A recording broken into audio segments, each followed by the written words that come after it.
Hello and welcome to Skara in Western Sweden, where we are ready to bring you live coverage of two sprint races here in the second round of the Orienteering World Cup 2026. We're going to start with the women, then move on to the men. In fact, some of the races have already completed their race. It's been going for a couple of hours already. We are going to focus on the top 40 seeded runners for both the women's and the men's competitions. They've already done the knockout sprint, so it's the second of three races they've got over this long weekend, and they're going to take on the 14 minutes or so of racing around Skara. It's great conditions for running. Warm but not too warm. Nice kind of bit of mixture of sun and cloud as well. Really good conditions for sprinting and for spectating. Of course, the courses will pass through this arena where we see everybody here. They will finish here. They will have an arena passage as well right in front of this church. These spectators have got a great position to see all of their favourite runners all the way through the competition here. The men and women have been running together. We're going to pause the men's competition for a bit, catch up with that one later, but focus on the women's first. And you can see it's not a very big town. It's quite spread out buildings, but actually the courses today are going to go into lots of different kind of interesting sections here in this town, and it should provide a real challenge. It's quite classic Swedish style of a course. I know Jonas will talk a lot more about that later, but you can see from a lovely drone shot the type of terrain that the athletes are going to be contending with.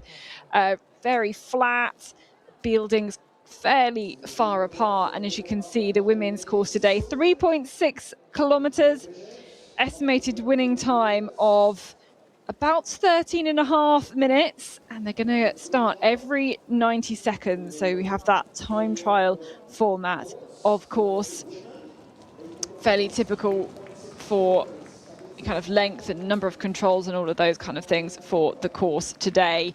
But it's really going to test them on their route choices. Loads and loads of barriers out there again. And let's have a zoom in on the map and the challenge they've got. Jonas, do you want to take us through it?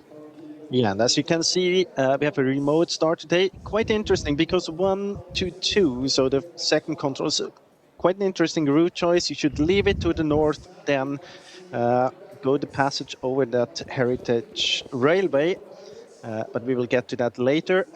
At control 5, there's an open air museum with old buildings. We will have control 6, TV control at control 6, so we will get a glimpse of this museum. Then the longest leg of the course from 9 to 10. At 9, they have a map flip as well, so they can't really prepare this one.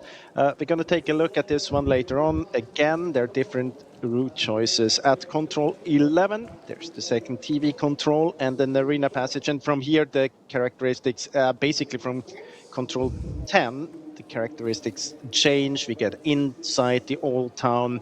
It's more intense orienteering, a bit less of this, a bit opener route choices. Here it's really narrow orienteering with passages and so on. And again, many barriers in this city. It's kind of a maze, and it's going to be tricky for the runners to find the best routes at every control. It's going to be all about like not losing time at a lot of time at one of these longer route choices, because often you have like 4 or 5 different options and one of them is really not good. So avoid to take this one. The others are within like 10 to 15 meters. Here you have one example, 9 to 10. So it's quite a lot with 25 meters difference. Of course, you don't lose the race there. Interesting with control 12, 13, you have to restart just at the church there, and the best option is to go back to the starting point of the second loop, which is a bit against intuition in orienteering. You don't have that often. You have to be a bit brave to do that. I think you're like the first thing you try to do is to find the other route where you don't have to pass the starting point again. So this is going to be interesting to follow how they decide. So here we are on the red route. This is not suggested or thought as the quickest one. So the quickest one would then be to go back, head to the right and pass the starting point again.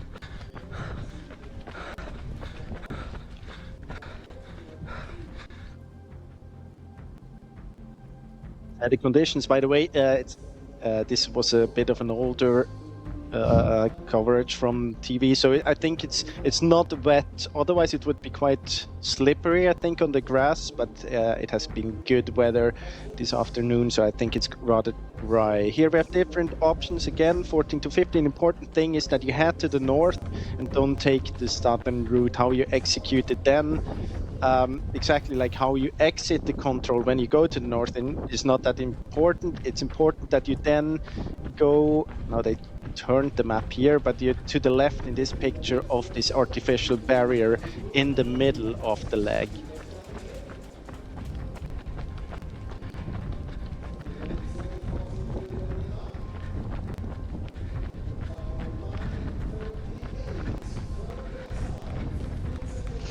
Yeah, this green route here is the shortest one, the shortest option, and this one is much shorter than the other options. I think it's fairly easy to see on the map that it is the shortest, but I think this one could be quite decisive. You will lose a lot of time if you get this route choice wrong. You could exit the control the other way around and to the bottom of the picture and then go on the green one as well, which is quite okay because the beginning of this green route is quite narrow, many turns there, so you could take that one as well. But the second part, or yeah, just after this first 10-15 seconds, of course, yeah, then you have to take this one. All right, we'll look through the start list then of the women. We've got 111 women on this start list. And we can see them ticking down. A lot of these women here in the picture currently out on the course. It's done by world ranking, so we've got our fastest runners off last. And for me here on this page, we've got Hedvig Valvin Gudesen and Sanna Fast. I think we can look to them for some early fast times. Yeah, definitely. And then interesting as well, I think you'll see them on the next page. Yeah, Ida Alkevik Kristiansson and Malin Alkevik Kristiansson. They had good races in Locarno. Ida, she did a mistake basically to the start point. She lost about 25 seconds there. Otherwise, she would have had the top 5 result. So I think that's an interesting name. And then here, of course, in the end, Hanna Lundberg, Natalia Gempele, Simona Abesold, Pia Youngvik. There are many names here in the end. And in a sprint like this, I think it's a bit more open compared to other sprints because you can't really lose time on almost every leg if you decide, if you make a bad decision. Yeah, exactly. This is Lisi Dechichkova from Czechia, who is our current leader. First-year senior. She's got lots of medals on junior championships. And so she is leading with a time of 14 minutes and 51 seconds. I'd expect a whole other minute to be kind of taken off that time by the time we get to our leaders and our winners. Exactly. But I mean, I think it's going to be a hard job for us as commentators trying to find out where this course is won and lost, because there are so many route choices. Like almost every leg, there are lots and lots of different route choices. Yeah, but as I mentioned before, quite many where you only lose about 2 or 3 seconds. Of course, if you always take the wrong one, that will sum up. But I expect it to be second control quite important, then control 10, and on the last loop there's 2 or 3 routes where you can lose a significant amount of time. So this is Josefine Lind from Denmark, 7th at the World Cup final last season, and Danish women's sprinting is in such good place right now. You've already mentioned Ida and Malin Agvik Christiansen. We've mentioned Hedvig Valvin Gudesen, who won the knockouts, won the last 2 knockouts, and Josefine Lind also with top 10 at the World Cup. Danish women's sprinting is in such a good place right now, and you can see they're into 8th place at the moment. Current leader at that point, Lisi Dechichkova, the Czech athlete who is leading at the finish as well. Here is Wilma von Krusenfreiner, second at the Swedish Champs, just last weekend, the weekend before, was 6th at the World Cup final as well. So a athlete in good form at the moment. As you can see, she really kind of gets muscles activated at the start. She's just checking the routes. That start triangle comes really, really close, and you can see she's gone straight towards these barriers. You can see that have been built into the terrain. Swerving around those, no problem. Here's Cecilia Anderson, the Brit, at the finish. About to approach this last control. And take a view of the arena. So there is the last control. It's a fairly straightforward end to this sprint. It's just all about going for the line. And can Cecilia get in the top 10 here, just outside the top 10? Equal 12th with the very young Croatian Dora Delic.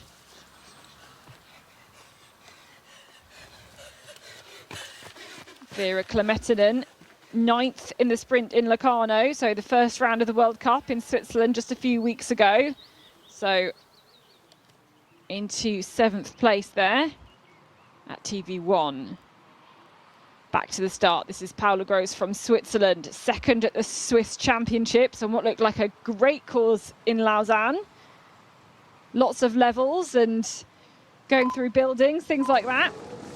This is Frida Wikström at the finish. Can she take a top 5 here? Going into 4th place then for the Swede. 14 seconds down on the lead.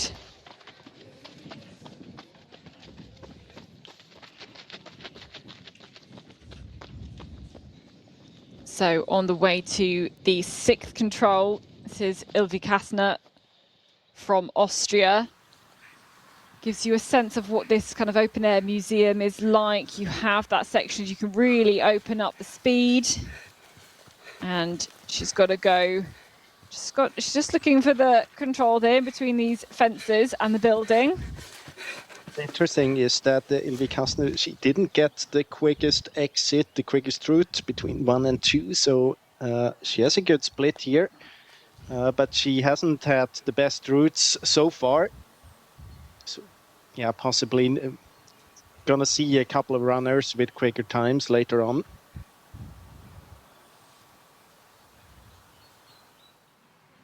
Back at the start then. Here is a name that is sprung to the top of sprint orienteering, winning the knockout sprint 2 days ago. She also won the knockout at the last round of the World Cup in Switzerland. All eyes on Hedvig Valbjørn Guddersen of Denmark. This is Josephine Lind. And our first chance, I think, to take a look at the 2nd TV control. She emerges the other side of the building, so she's on her way towards the arena. Got to navigate a few barriers here.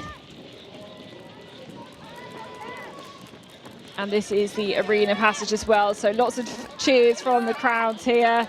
And soon we'll begin on the last part of the course. It's not that easy. There's a couple of fences in the way. Those fences are marked as uncrossable fences as opposed to the purple barriers on the map, which makes it a bit confusing. And you take that route and then you follow the blue markers round to the start point of the next control, next part of the course.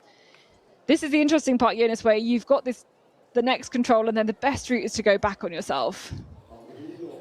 Yeah, it's going to be interesting to see how they handle this situation. It's very, very special. Honestly, I can't remember to have seen something like it. So I think it's a good idea from the course planner to put it in. Yeah, it goes against all your instincts to go back towards the arena or to the start or anything like that, or run through the start again. This is Sanna Fast. She was 4th in the knockouts. And yeah, she could if she gets her orienteering right, she could do so well, I think, Sanna Fast. So really watch out for her to set a fast time. Vera Klemetinen, fewer issues with the run through here. And equal lead for the Finn. Equal with Lucy Dichuchkova from Czechia to the first TV control number 6. Vilma von Krusenstjerna, she had the good route from control 1 to 2. So let's see how her time will show here at first TV control.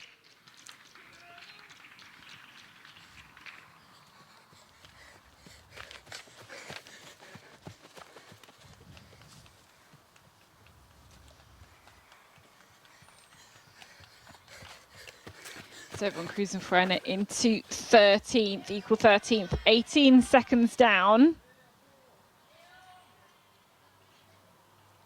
And on... I think she left control 1 first into the wrong direction and then changed her mind. That might explain time loss here. Yes, because 18 seconds down, if you say she got the good route, is quite a lot. It's a surprise for me.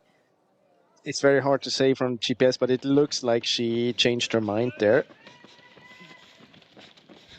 So this is Ilvi Kastner following her through. A reminder, just a few minutes ago, she took the new leading time at TV control number 1. This is her at TV control number 2. Around the barriers here.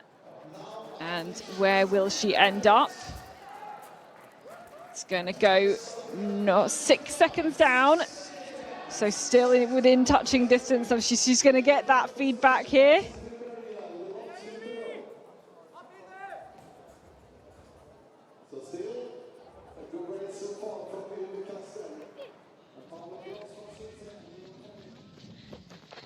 So this is Paula Gross into control number 6. Yeah, one of the runners who didn't have a good route between 1 and 2. She lost time there. Yeah, and she's still some meters away from the control as well. So yeah, almost half a minute. I mean, there are different kind of how wrong you can get that route. She really, I mean, she basically took 2 bad decisions on it. If you compare that to Ilvi Kastner, it was just the first half which wasn't perfect. So I think the time loss for her wasn't as big as for Paula Gross. Great work for Lily Graber there into second place, just 7 seconds down. Actually caught up on the leader in the last part of the race. So very, very strong from her. A good knockout sprint as well from the Swiss athlete. So looking really, really good. Second place for just 7 seconds. This is Hannah Hilo on her way towards the arena.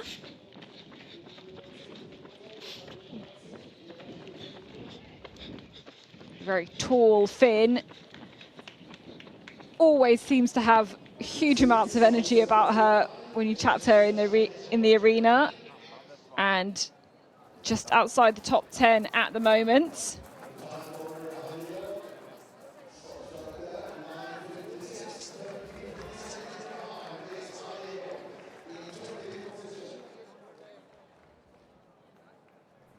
At the start then, this is Caroline Olsen of Sweden. Was 3rd in the knockout. And she does have, she's just completely stopped there at the start. I mean, that is a very valid tactic in sprint orienteering. It is. You have to take a decision. I don't really know if she really stopped for the first control. Yeah, obviously she did, because there would have been time to plan to the second one. But there was no dead end. You could see it, and it wouldn't really matter if you go to the left or to the right. I have the feeling that's something we see a bit more from Caroline Olsson compared to earlier years, that she is a bit more... She used a bit more impulse control but in orienteering. She's not all over the place anymore. This is a big lead at the moment from Sanna Fast. 11 seconds at this point is really good. Yeah, she had a good route to control 2. It's hard to say how she executed between, here we see it, comparison. So important basically is that you leave control one to the north. You could see von Krusenstjerna running in towards the Groß option and then changed her mind. That's where she lost the time. And this route here is the shortest. And this passage here over this heritage railway actually was just built for the competition today, wasn't there before. So no one could plan this one, which makes the route a bit more interesting. Vera Klemetinen, will she go fastest? She does by just 1 second. Pissing Lucy Dichikova off of the, I was about to say the leader's chair, it's a leader's bed. Basically, there's a bed sponsor, so great result there at the moment for Vera Klemetinen. New leading time, 14 minutes and 50 seconds. This is Anna Dyrkorn from Norway. Third place at that kind of pre-walk World Cup in Genoa a couple of years ago. At one point was basically a solid member of the Norwegian sprint relay team, not quite in the same form at the moment. Here we take Paula Gross to split control number 2. Remember, she already got not the best route choice from control 1 to 2. And she was already down in, gosh, where was she? Down in 40th as a result of that one. But to really do well in this competition, you're going to have to stack up enough good route choices. You don't necessarily have to get all of them right, you have to get enough of them right. But so pulled up a few spots there.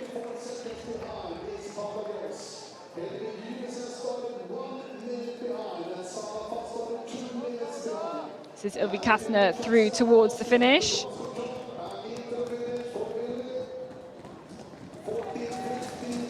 So she's dropped a few places. She had a great start to the course, currently in second at TV1. It and losing just a few seconds. Between 14 and 15. It's one of the options we have seen, or the routes we have seen in the preview. She went to the south there. That's where we were talking about that it's quite important that you leave control 14 towards the north. So Hedvig Valvian Goodison, this has just gone through TV2, a new leading time, 7 seconds quicker than Lucy Dichikova. We've got Sanna Fast heading her way towards TV2 as well, so we'll see how she's doing. Let's catch up with Caroline Olsen. You can see she's not quite as fast as her teammates, but very close to this sixth control now.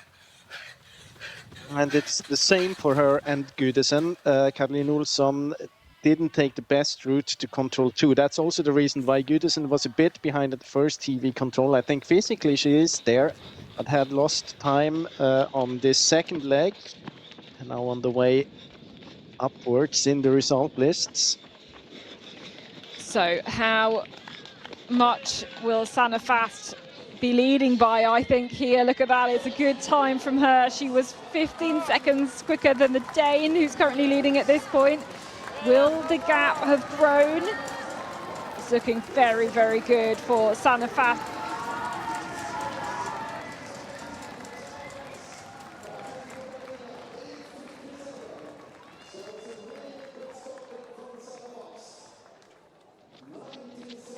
And here with the current leader, Vera Klemetinen. Tell us about your race, Vera. I don't know. It was quite tricky and tough, and I did some small hesitation, so let's see. But you with the best time in the finish, there must be some good parts. Yes, I am satisfied with the result so far. And how do you like the course? It was nice. It was tricky, but at the same time you could have the fast speed.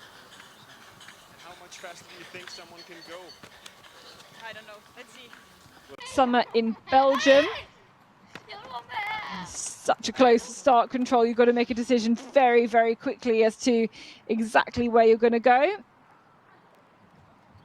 So she begins her course.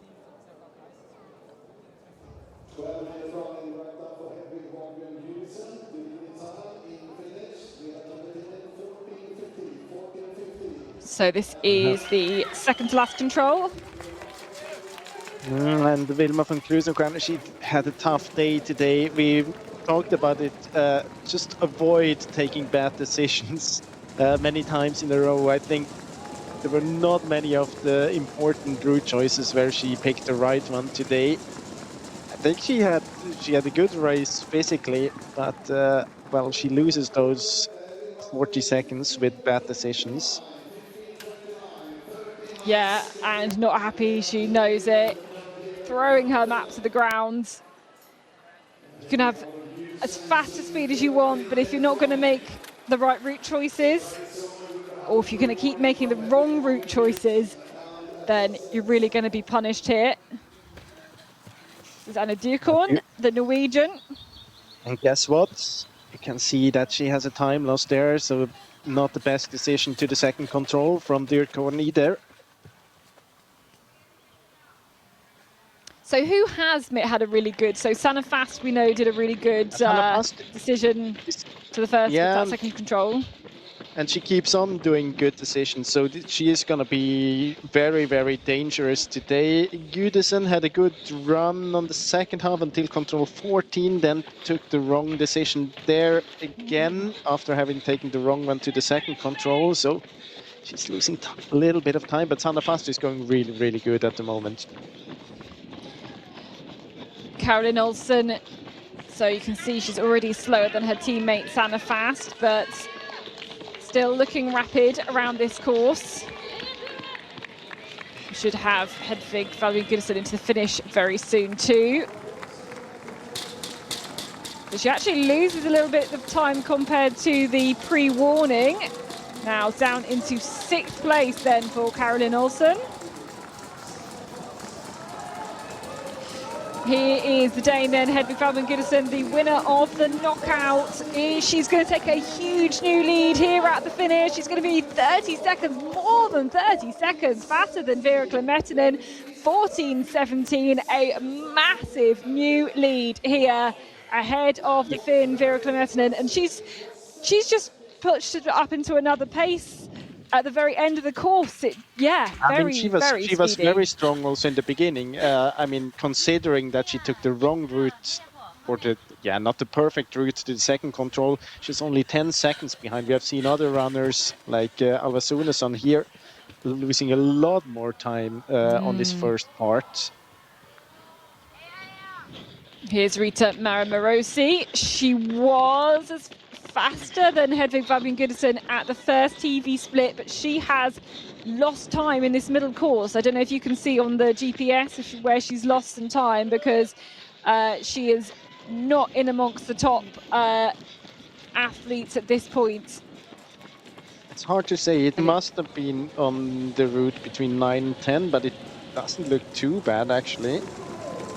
So maybe it's the speed as well. Sanna Fast into the finish here, and this is going to be the lead for the Swedish athletes.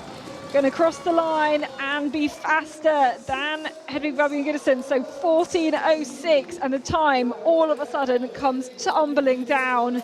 Yeah. But look at it, Jenny, she lost 8 seconds compared to Gudesen.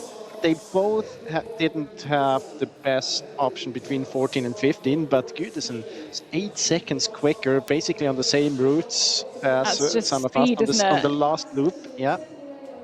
But for me, it's great to see Sanna Fast. You know, we were talking about her in the previous round of the World Cup in Switzerland, where she looked like she'd got the pace, but she just hadn't quite got her sprint technique. She kept making a few mistakes, a few hesitations. I think this is progress from her here.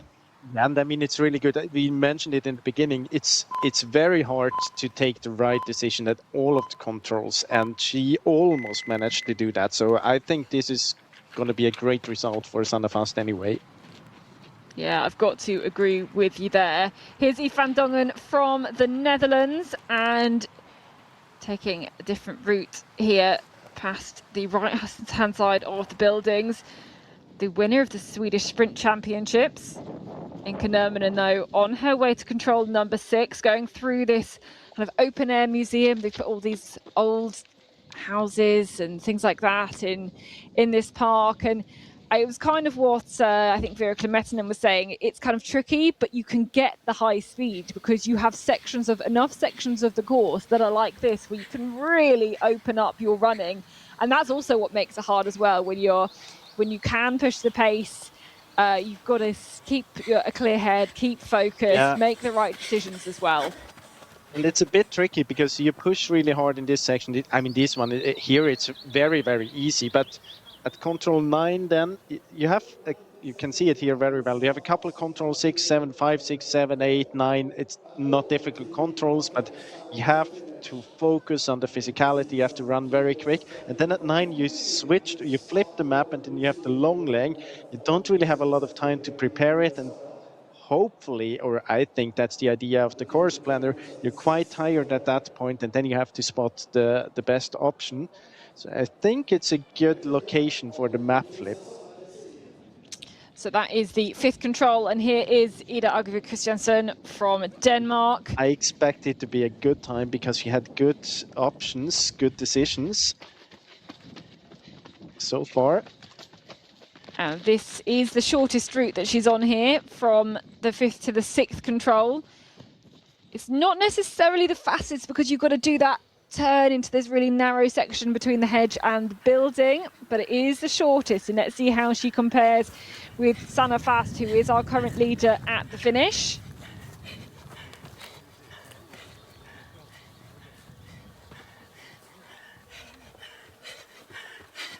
So into equal second there. Very strong start from Ida Agve Christiansen. So not the same mistakes as we saw from her in Switzerland. Here's Caroline Olsen then towards the finish. And a great return to the national team after going on maternity leave last year. This is another very strong performance from Caroline Olsen. Driving all the way through to the line. Can she get inside the top 5? Yeah, but I think she crosses the line. She had at least 2 places. She took, not the best option. So I think she's gonna be about 20-25 seconds behind, only due to bad decisions. So I don't think it's gonna be a top 10 for her today. We will wait and see. Here is Andrina Benjaminsen, probably the best athlete not to make it through the qualification stages of the knockout a couple of days ago. She was 6th at the World Cup sprint in Locarno. Generally a better forest orienteer, but ultimately pretty consistent in everything. And we catch up with Grace Malloy on her way to split control, TV split number 1, control number 6. Yeah, unfortunately for her, she lost time at the 2nd control as well.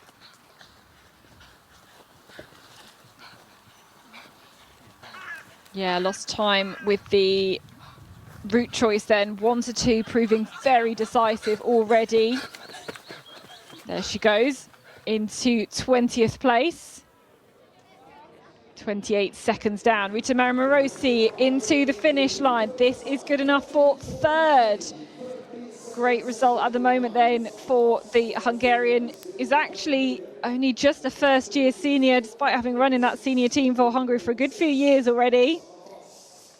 She's a former junior world champion at the sprint discipline. And now on the way to the arena passage in Nurminen of Finland.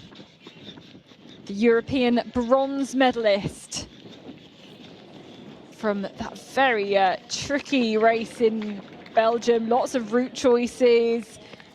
I mean, similar in terms of the route choices, but that race in Belgium, you really had to look a long way off the line to spot some of those route choices. It's not quite the same challenge here in Skara. Just the nature of the terrain, have those buildings further apart. But the similarity between the European champs and this one here is, I mean, we had an early, quite important leg there as well before TV1, and it kind of separated the field into 2 groups. Well, the ones that chose the right option and still had a chance for the top results, and the second group was basically out of the competition already. Yeah, so seeing all of these runners coming through there, obviously we just saw Grace Malloy, we've got Aoife van Dongen, we've got Andrina Benny Minson coming through next, and now we can see the different route choices here.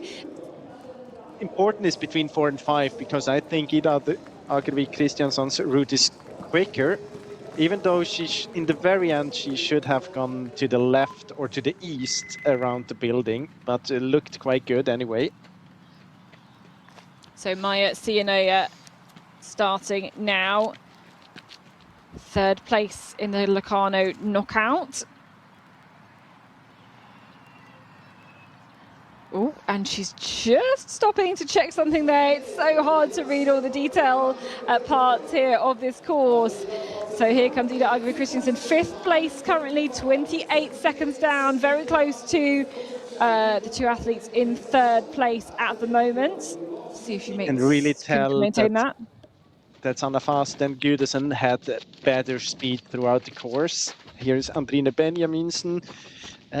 Well, didn't have the best start either. Same not perfect choice to the second control, so I expect her to be a bit behind here at the first TV control.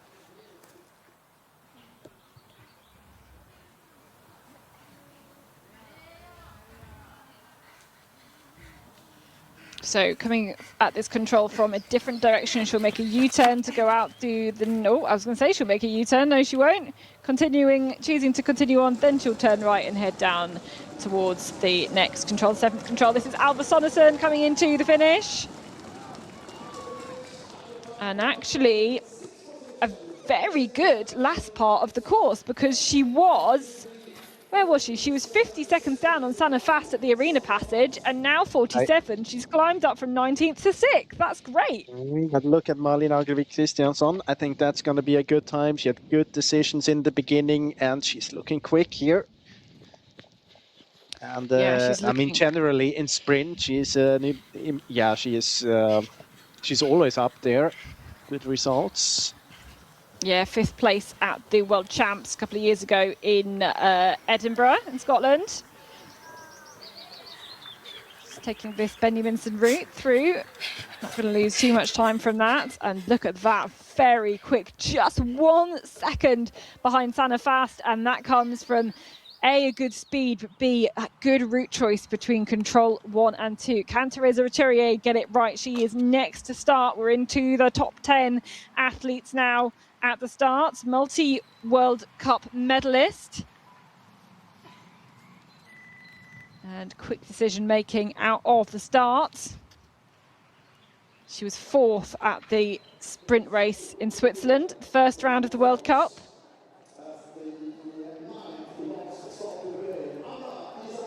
And Isabel Toledo, Spanish runner, coming into the finish now. Will be just outside the top 10. But Jonas, you kind of mentioned it earlier, you know, Sanna Fast and Hedvig Valvin Gidesen have, you know, like a really big lead over 3rd place currently. It's 37 seconds down to 3rd place. And kind of looking at the start list, you'd have gone, these are 2 runners who, well, Sanna Fast just didn't have much experience sprinting, so she's not got many sprint world ranking points. And obviously, Hedvig Valvin Gidesen has just kind of exploded onto the scene this season. Yeah, and I mean, you could see it yesterday.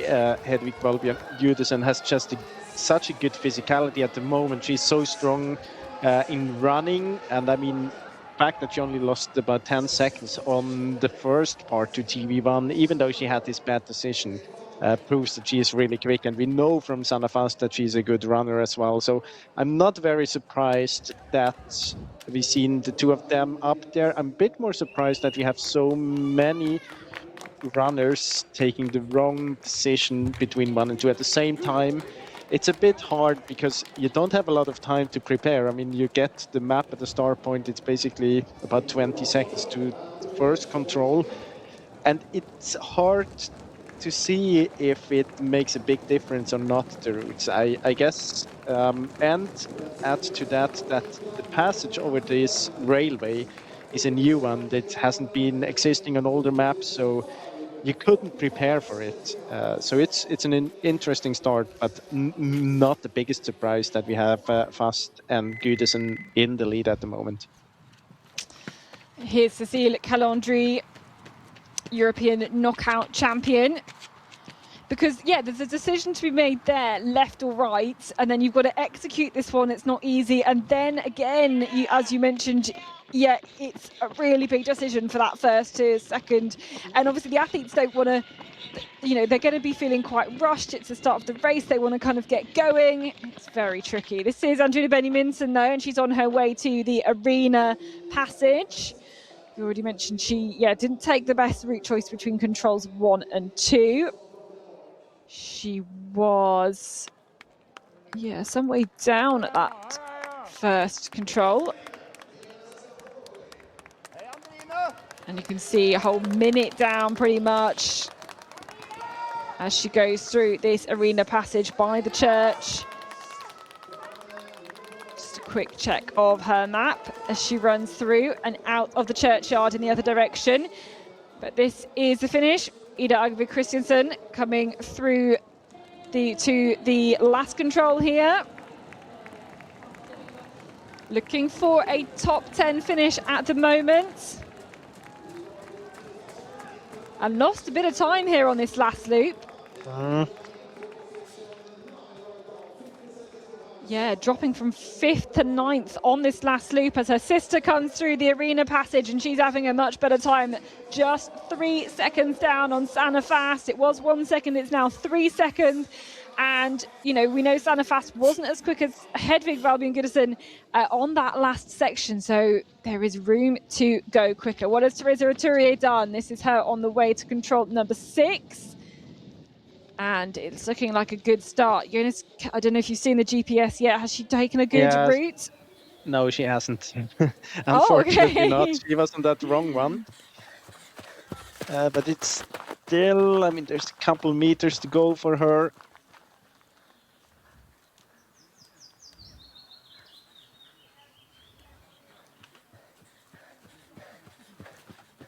You lose those. Control. If you execute everything well and you have the wrong decision at control 2 or towards control 2, you can be happy if you're only 10 or 15 seconds behind. You can see here Roturier going on this, well, not perfect route. Sianoya then not perfectly executed. It's better to go the Agve Christiansen way. Yeah, this is Ida Agve Christiansen and Sonneson. Oh gosh, she crosses the other we have seen part of the railway. Mile Bouvier went all the way to the south there around. It lost a lot of time as well. Yeah, if you're not going to cross at that central point, you are definitely going to lose time. Even more time. I mean, there's mistakes and big mistakes that you can make on that control 1 to 2, and we've seen loads of different options there. Ida Agve Christiansen, the best one. This is Victoria Hestad Bjornstad at the start. Will she get that route choice right? Top 10 in the sprint in Locarno. Now catching up at split 1. This is Alexandra Hornik from Poland. Yeah, she had a good start. You see that the time there. Yeah, there we go. Equal with Roturier, 14 seconds down. There's a few times she's been very, very close to getting a top 3 spot. Has Alexandra Hornik not quite made it yet. Here's Eve van Dongen on her way into the finish. You can catch her there on the drone shot, heading towards the finish line. And quite a few athletes around this time, so she's going to drop a few places very quickly, but fast feet and fast sprinting on the ends going to put her into 4th place. So 14:49 is the time then for Eve van Dongen of the Netherlands. Thumbs up from the Dutch athlete who, you know, lives and trains in Sweden. Here is Ven Lahayu, another of the shocks not to make it through qualification of the knockout, and on her way towards the first control. This is Cécile Calandry of France, European knockout champion, and she has lost a little bit of time. Not the worst route choice, it must be. No, it was a good route between 1 and 2, but not the best one, 4 to 5. Let's see what the damage is as she approaches this 6th control. We'll get our first proper time check. Where we have her 21 seconds down on the time of Sanna Fast, who is our current leader at the finish. But we do have Malin Ageve Christiansen on the way into the arena. We'll catch her very soon. Here is Natalia Gempela. Yeah. Looking at the GPS, it's going to be very interesting with Malin Ageve Christiansen because she kept on taking good decisions, even between 12 and 13 and also 14, 15, almost together with Andrine Benjaminsen. That's going to be interesting then. Here we have Natalia Gempele at the start. Okay, Teresa Roturier from Czechia through the arena passage into equal third with Hedvig Vabin Gudesen. And here comes Malin Ageve Christiansen, and will she be able to take a new leading time here at the finish? She's only got a few seconds to see if she can get in ahead of Sanna Fast, and I think she's going to be able to do it. We have a new leader by just 2 seconds. Malin Ageve Christiansen. Fantastic work then for her, and as you mentioned, just getting the route choices. I mean, she was right all the way around. She was 1 second behind Sanna Fast at the first split, then 3 seconds behind, but she made really good route choices in the end as well. That must be a pretty flawless race. We know that Sanna Fast didn't have the best option between 13 and 14, no, 14 and 15. So I think that's where she lost the time compared to Ageve Christiansen. Very, very good. We have a new leader then, 14:04, Malin Ageve Christiansen from Denmark. Here is Hannah Lundberg, and we are on to our second to last starter. So Hannah won the last World Cup sprint in Switzerland. She's got a silver medal from the European Championships, and here she begins her race. A very different test compared to what we saw in Switzerland, but it's a very Swedish style of planning with all these barriers. She will absolutely be used to this kind of style of course planning. Venla Haju, though, on her way to split control number 1, and she's made a great start. Now she has had a great start. Good decision so far. So looks good for Venla Haju. Here we have her. So the time ticking down here, but she is close towards the leaders here, going into third place, 9 seconds down. Will she be able to keep up with all the route choices? Here we can have a little look at this last loop then. Here's a new leader in purple. Here that you go back to the starting point of the second loop. So good executed by Ageve Christiansen. It's actually the shortest if you go all the way there and then around this barrier as Ageve Christiansen did. Then at 14, mentioned that many times, just don't go south. Yeah, she made a really good route choice there as well, put her into the lead. Here's our last starter, Simona Abersold from Switzerland. 2 times world silver medalist in this discipline. But it's such an open race today. You have to get all the route choices, or as many of the route choices right. Pure speed won't save you. You've absolutely got to get the route choices right. How has Pia Young-Vik done? She's in the top 3 of the last few races. Malin Ageve Christiansen, it looked like a really good race. How was your sense going through the race?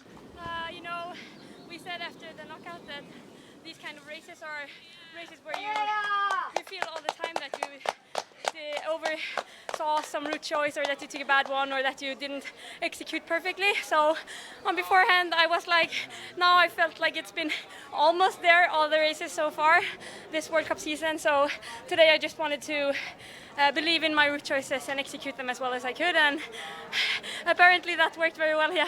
Yeah, did you have a sense that it was going so good out there? No, I think it's always hard to know, and especially on, like I said, these kind of courses. But of course, when coming through the arena passage, you can all kind of feel that it's people are cheering in different ways, and this was the kind of it's going a really good way. So then it was just all about keeping my calm the rest of the race and believing that it would be something that I would be proud of. Yeah. And I think you have a reason to be proud. How far do you think you can go today? Oh, you know, it's the start list is seeded, so the best girls are coming behind me. But yeah, I will for sure be like around the top 10, and that's around where my personal best is too. So I think I will be really satisfied with my race today, no matter the place in the end. We'll see. Congratulations on a great race, Marlene. Thank you. Our new leader there. I think it's going to be better than just the top 10. I'm saying it now because we're seeing lots of other runners coming through, like Natalia Gempler. She's the third to last starter, and she's coming through here. Again, it must have made some route choice errors because she's not going to feature in amongst the top few athletes. Yeah, and actually, very interesting, Pia Young-Vik. We had her before, we could see her in the screen, only 6 seconds behind that TV1, but she didn't have the best route to the second control. So physically, seems to be a great race by Pia Young-Vik. Teresa Vittoria there just into fourth place, 22 seconds down. This is back to Natalia Gempler then.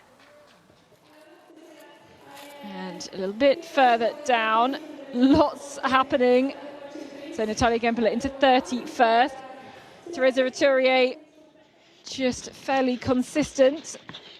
Maybe all the damage coming from maybe that first route choice where we saw she definitely lost time on that first route choice from 1 to 2. Venla, you made a good start, and this looks like it's continuing. We're going to catch up with Hannah Lundberg because she's the second to last starter, the winner of the last round of the World Cup. Again, the time looks good for her. Looks good, the time looks good, the decision look good so far. So good start for Hannah Lundberg.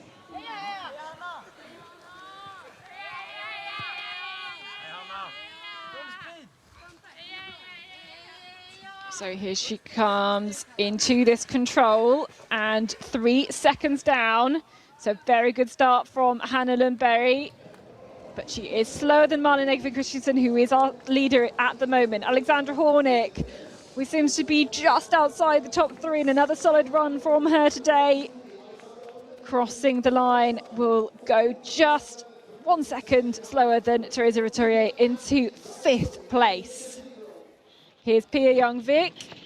And you said earlier, Jonas, not the best route choices, but she's clearly got the speed. Let's see how she does here at the arena passage. And we had a couple of runners who didn't have the best route choice there at the second control. Pia Young-Vik has proven that you can be within 10 seconds. Ylvi Kastner is quite close, 11 seconds behind. There's 1 or 2 more runners within 15 seconds, so it's possible, but you have to have great speed, and Pia Young-Vik is having that, obviously. Yeah, and she's just 1 second slower than our current leader at the finish, so still to play for the Norwegian. Another runner not having the best option at the second control, Simona Abersold, but I think she can be quite close to Pia Young-Vik here, so not that far behind, within 10 seconds possibly. So let's see, Simona Abersold pushing hard here, going towards this control. She's very, very close. And in fact, she goes ahead. She can tell that speed because she wasn't pre-warned in the lead. She took a really good route from 4 to 5. Now we haven't really seen much of this long leg from 9 to 10. Let's have a little look. So it's not the perfect execution by Agervik Christiansen. It's better the way Young-Vik and the Hauturier go. That's at least when you look at the distance. In the end, I mean, if the thing is, it's the longer way with Agervik Christiansen, but you don't take as many turns. So in the end, as it seems here, didn't really matter so much. That's probably why we didn't see that route that often. Cécile Calandry into the finish and into Where's she going to go? 13th equal in the end, equal with Ida Egevi Christiansen. 14.56. Who are we looking out for? We're looking for Natalia Gempler. Which way is she coming around the building? We should try and catch up with the Swiss runner. Here she comes on her way into the arena. Oh, just not quite in control. I mean, here it's so, what is so tricky is sometimes you're looking at the really big shapes where you can run, and then sometimes you've really got to get in amongst that detail. Can I get through this little gap? Which way round? You know, thinking about all those micro route choices, those hesitations. But Gempler, look, as you can see, a long way down here.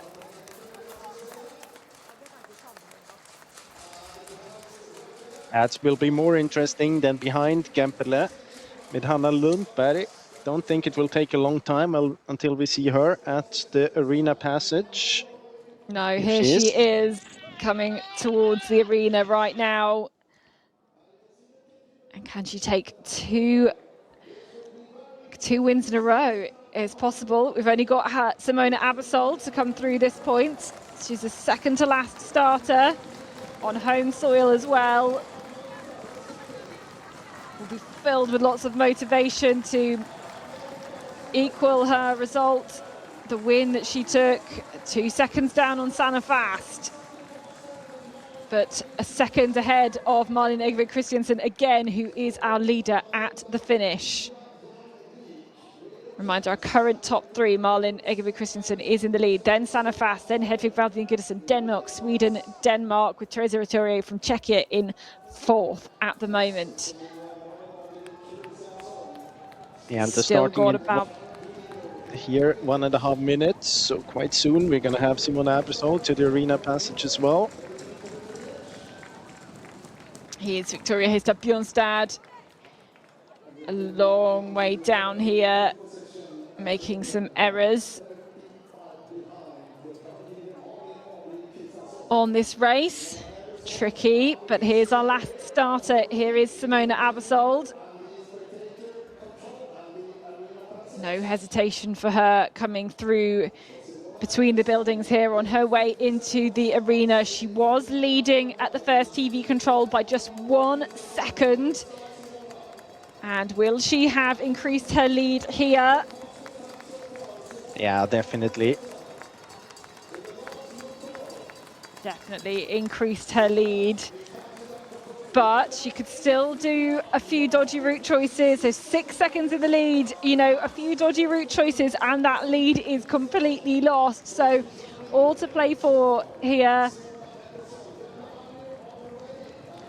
A few more controls to go. Here comes Venla Harju of Finland into the finish, a minute down on the lead.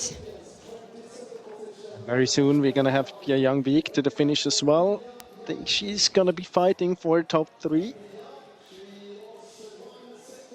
Here she comes, the Norwegian, the European champion. Didn't have a good route between 14 and 15. I think she lost a couple of seconds there. Yeah, you can see she's already slower than the top 2 athletes here. Looking towards the big screen, will she go into third? No, she won't. I think she's going to go into 4th place. So Pia Youngbeek into 4th. But still kind of keeping very consistent. She's been in the top 3 in the last 3 sprint races in the World Cup. And just that route choice at the end, I think pushing her back 15 seconds down. It's every route choice is so crucial on this race. There's the leader, Malin Egevi Christiansen. She kind of said in that interview, oh yeah, maybe a top 10. Well, she's leading at the moment, but there are 2 athletes who could challenge her lead.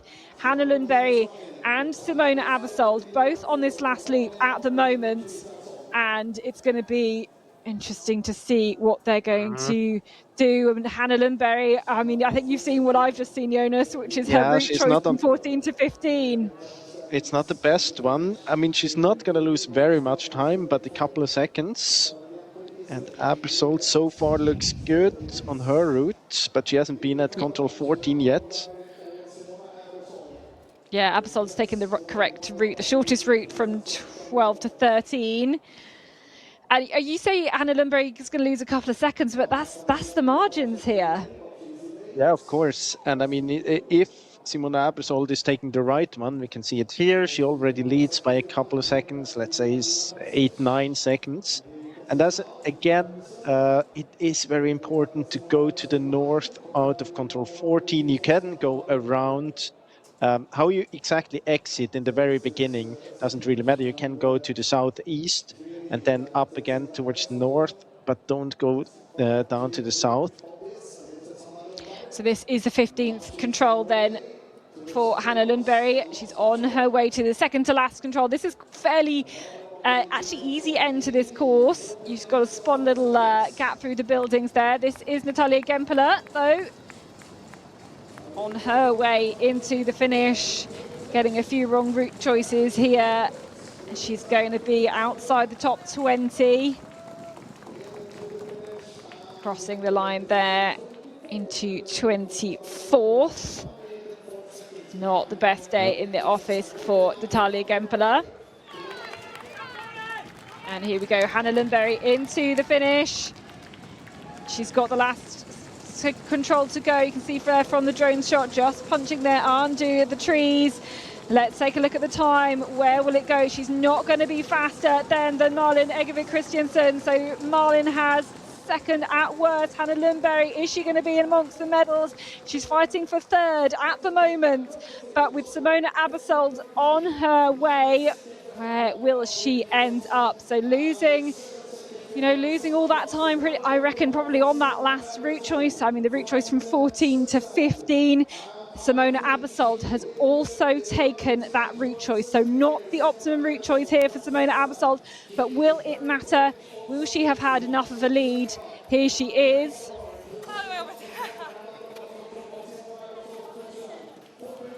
So following Simona Abersold through to control 16. That is the 16th control.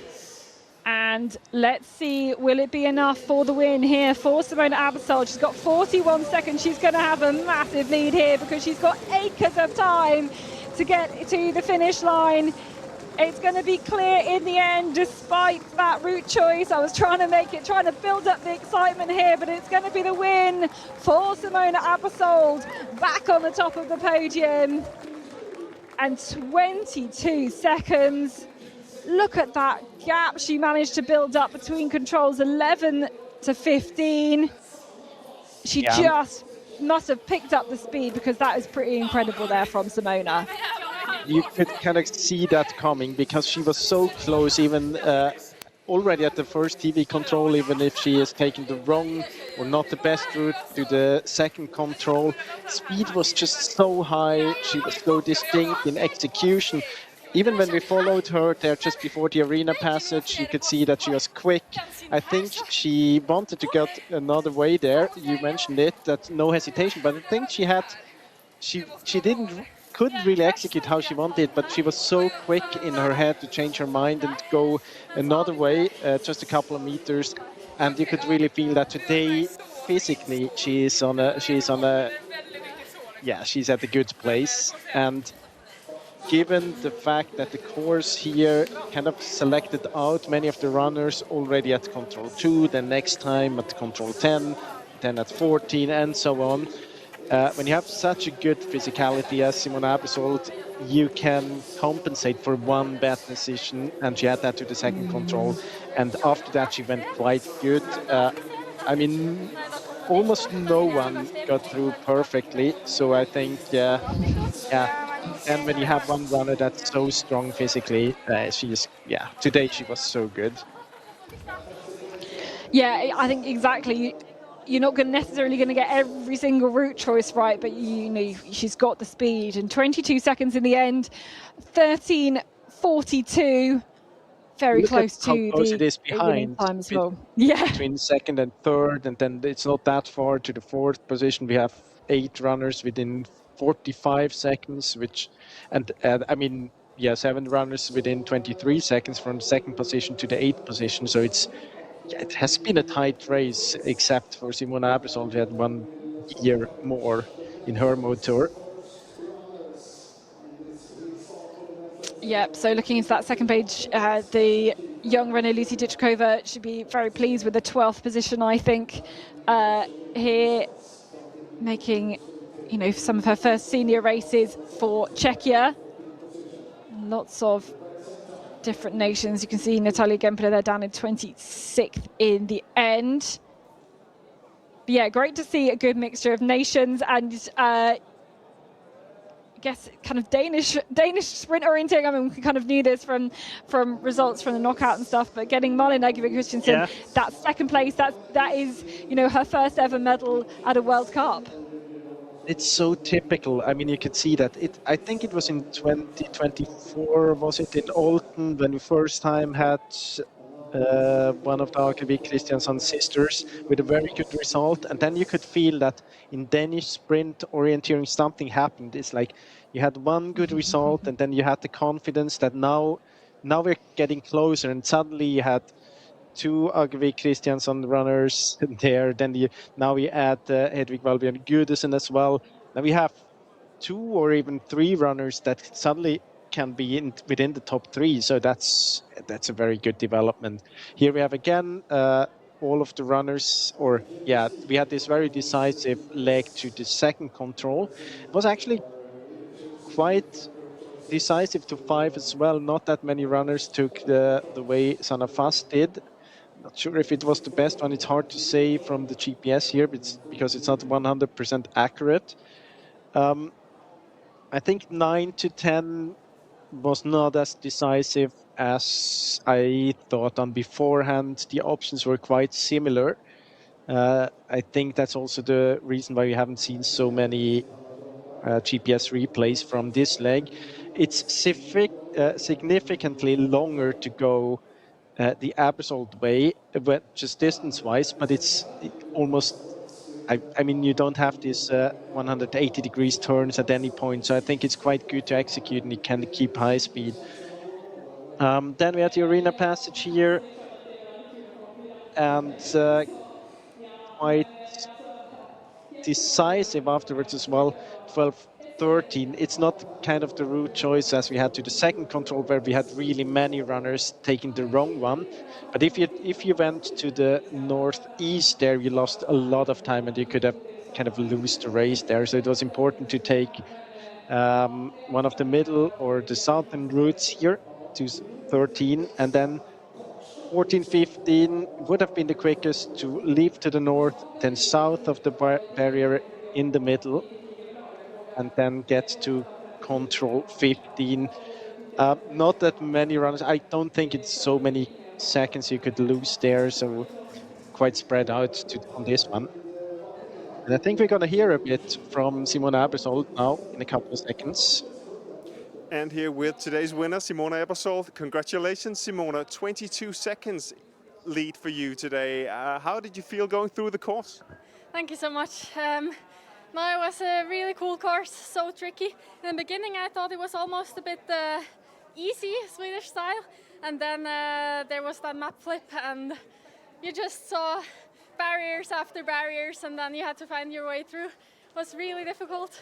I took my time to choose a route and then I still changed it on the way to the next control. So it was sometimes a bit of a mess, but I was in a great flow and so sure that the choices that I took, that I executed them well, so I'm really happy. Yeah, and you've had a 3rd place, 2 second places in the World Cup so far this year. What does it mean for you to take a win today? Yeah, I mean, in Locarno I had some mental struggles and I was already really happy that I made the podium 3 times. And then I knew that here the mental part was really good again. I knew that I was strong, I knew that I could take the right route choices, and I was standing at the start with a really high self-confidence, so that helped me a lot. And the World Championships are only a month away in Italy now. What does it mean going forward to them to take the win, you think? Yeah, I mean, it always means a lot to win the World Cup race, especially in sprint where the level is so high at the moment. It's so fun to run against those strong girls. So yeah, it means a lot and gives some self-confidence boost for the preparations for World Champs. Good to hear. Congratulations and thank you, Simona. Thank you so much. There we go. Our winner today, Simona Abersold. Third place then for Sanne Fast. From a comparatively early start for her, Malin Egvik Christensen looked to take some really good route choices and kind of finally had a race that just kind of came all together for her. Two athletes really stepping up and executing really well in this race, and kind of straightforward running then for Simona in the end. You can tell she was kind of full of confidence. She kind of had a few more weeks since all of the kind of personal situations going on in her life with the loss of her childhood coach, and back on top there with, of course, loads of confidence heading into the World Championships. It's interesting that she said that she experienced it to be easy in the beginning. I can understand why she got that feeling, because you didn't have it was not as intense. You don't have to take many decisions within like 10 seconds. But I mean, it wasn't that easy to take the right decision between 1 and 2. It was maybe easy to execute everything, and you had a lot of time to think about the decisions. But I wouldn't say it was easy in the beginning. It was very decisive as well there, but I know what she wants to say. I think it was more that you had a lot of time to think, and you never got in trouble not being quick enough in your head. Yeah, exactly. You had the space, the execution was easy. There weren't like lots of features kind of coming at you, not lots of changes of direction. Once you pick a route and stuck to it, you just had to, it was fairly easy kind of to execute. Yeah, back on the top, and she makes a really good point as well about the quality of sprint orienteering. We've got lots of runners who are kind of consistently challenging for the top spots. This is one of them now, Sanne Fast from Sweden. We've had Pia Young-Vik actually down in 6th. There is a Retourier, Hedvig Valvin Goodison, who's ended up with 5th here. So loads of great runners here. Big cheers from the Danish team as Malin Egvik Christensen steps up into 2nd place, her best ever result, first World Cup medal for her. But as Erling mentioned in the interview there, back on top of the podium for Simona Abersold. And yeah, very happy to be winning. I think not just winning, but winning by such a margin, Jonas, as well. I mean, she kind of outclassed the others. I mean, it's 22 seconds in a sprint. You mentioned it, that the level is quite high, actually. We have many good runners at the moment. That makes it even more impressive. I mean, you have not only 2 or 3 runners that could compete for the victory at the moment, and then winning by 22 seconds. Yeah, that's good. That's a good sign for her. That's a good feedback a couple of weeks before the World Championships, and will give her another boost in motivation and confidence then towards Italy. Yeah, absolutely. She'll reflect on it. She'll do all the analysis. Did she get the route choices right? Was the speed good? What do I need to work on in this last, month or so before the World Championships? And there's, still an opportunity to make some tweaks to your training. Continue with kind of geeking the races as well and figuring out what is going to be going on in Italy. But we've done one race. Let's move on to the next race, because it's ready for the sprint race for the men. I'm doing a little switch over with my start list with the maps that I've got in front of me. And actually, we had a little pause in the men's race. A lot of the men racing much earlier this morning. We kind of had a pause whilst we focus on the women's race, and now we're going to resume then with the top 40 men. Really good sprinting conditions. 19 degrees, nice and sunny. Not too hot. Really good for racing around here. And our current leader actually on the men's race, Martin Hubman. He actually is a Swiss sprint champion. Didn't quite make the cut-off for the top 40 runners. And the men's course then a little bit further than the women's, 4.3 kilometres. You've got that estimating winning time just under 14 minutes. And the men are going to go off at a start interval of 90 seconds. Giving us lots of chance to chat about each runner as they come around the race. And obviously a remote start like the women's race, but a few different variations. Jonas, do you want to talk us through it? It's a very similar course when it comes to the idea. I like the fact that we have kind of the same problem from control 1 to 2 because it was very decisive in the women's race. They already have a map flip. It's not really a flip. They have two maps on the front side of the paper. In the beginning, they changed then from from the left one to the right one at control 4. A similar course, one less control there in this ancient or open air museum. Then we have a long leg again between 9 and 10. You mentioned it as well. It's a bit of a longer course compared to the women's race before. They have an extra loop, an extra control then in the Old Town. Here, 12, 13, not the most difficult controls, and then 13, 14, a bit easier here to execute it because it's not the same feeling running past the starting point again compared to when you really had to back out from the control back to the starting point, but it's kind of the same problem. 15, 16, we haven't seen in the women's race. There's a route you have to go quite much to the north, which is the shortest one. But again, I mean, the idea behind the course, it is the same. I think the most important legs are the same. 1 to 2 has proven to be very, very important in the women's race. Again, there's this passage over this heritage railway that was only built for today's race. So there's I don't think there are any trains going. Normally it's just it's kind of a museum bit there. And then 9-10, this one hasn't been that important in the women's race. The red one, I think it is longer when it comes to distance, quite significantly. Yeah, you can see it a bit more than 20 meters, but of course you don't have as many turns as on the blue one. So it was quite good in the women's race. This is after the arena passage, same idea again. If you go the blue one, it is a little bit shorter. There's another option which is a bit shorter if you continue on the street and then around this artificial fence, then it's even shorter than the blue one, so you would lose a lot of time on the red one. That's the control we haven't had in the women's race, or the route choice problem. 3 different options here. Shortest one is going to the north on the red one. Less turns as well compared to, for example, the blue option. So I think you really have to take this red one. And then back towards the arena, towards the finish. Another route choice problem here. Get even a couple of pictures from the city.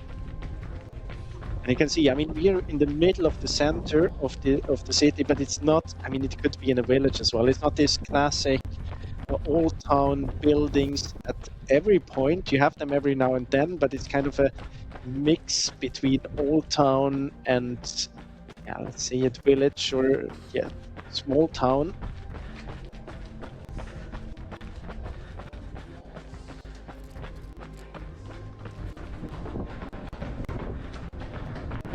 Yeah, you talk about going through the city centre, but it's a very small city. It's definitely town size. You've got some, not too many big story buildings, anything like that. So let's take a look at the start list then. Of course, this is a seeded start list, so the best runners will go off last.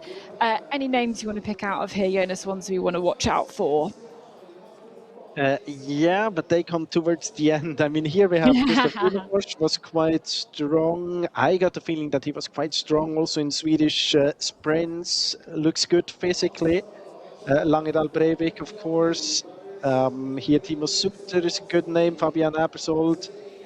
There are many names here on these first pages that can be top 10, top 5. I think when we talk about the victory, I would go to names like Thomas Heikkilä, here the last start on this page here, or then Tino Polsini, of course, the winner from the race in Locarno.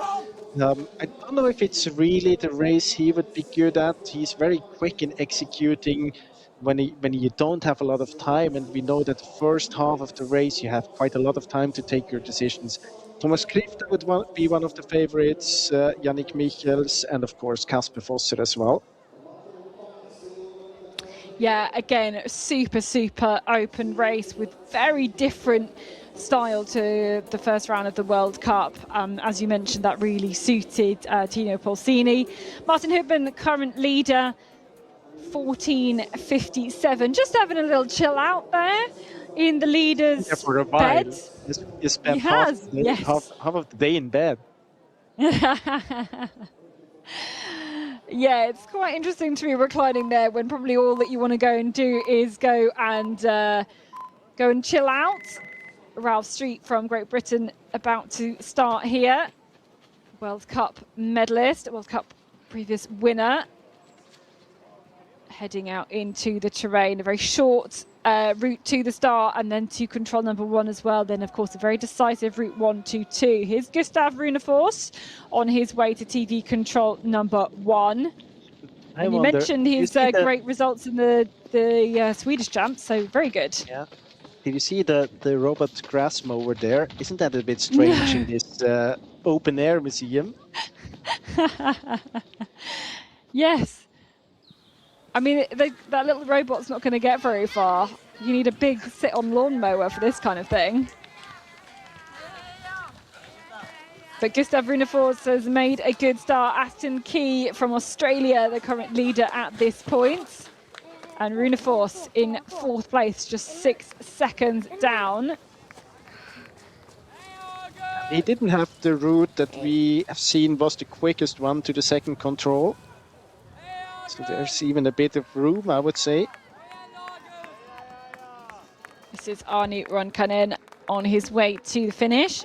Just got the last control to go. It's not going to be faster than Martin Hubman.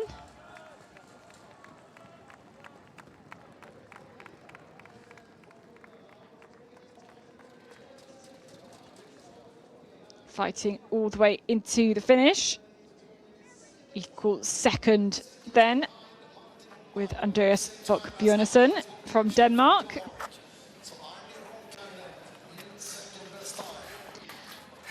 For me, looking down the start list, in looking at Erik Langedahl Breivik starting, 25 from the end, and I'm thinking we really need to look out for him for a really fast early time. Of course, the winner of the knockout, the European bronze medalist as well. This is Guillaume Verove, though. He was 3rd in the knockout a couple of days ago. I think the runners will have been very glad of a rest day yesterday after, if you are a finalist in that knockout, it is very, very tiring mentally, physically. Get yourself ready for all of the rounds.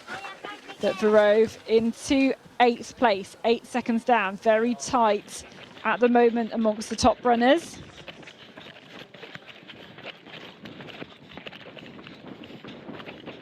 This is Aro Aho from Finland.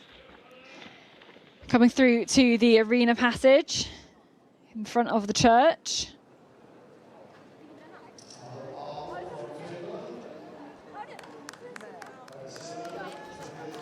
Again, very tight in amongst his runners. In fact, there's like 3 people at this point tied for 9th place. Aro Aho into 24th.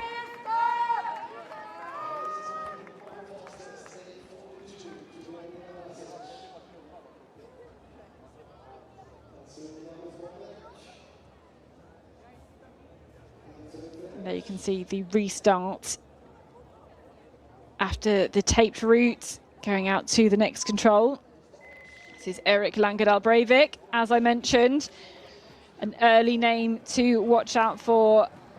Took the win a couple of days ago with a great route choice. So if he can keep doing that around this course, he's going to have a really fast time.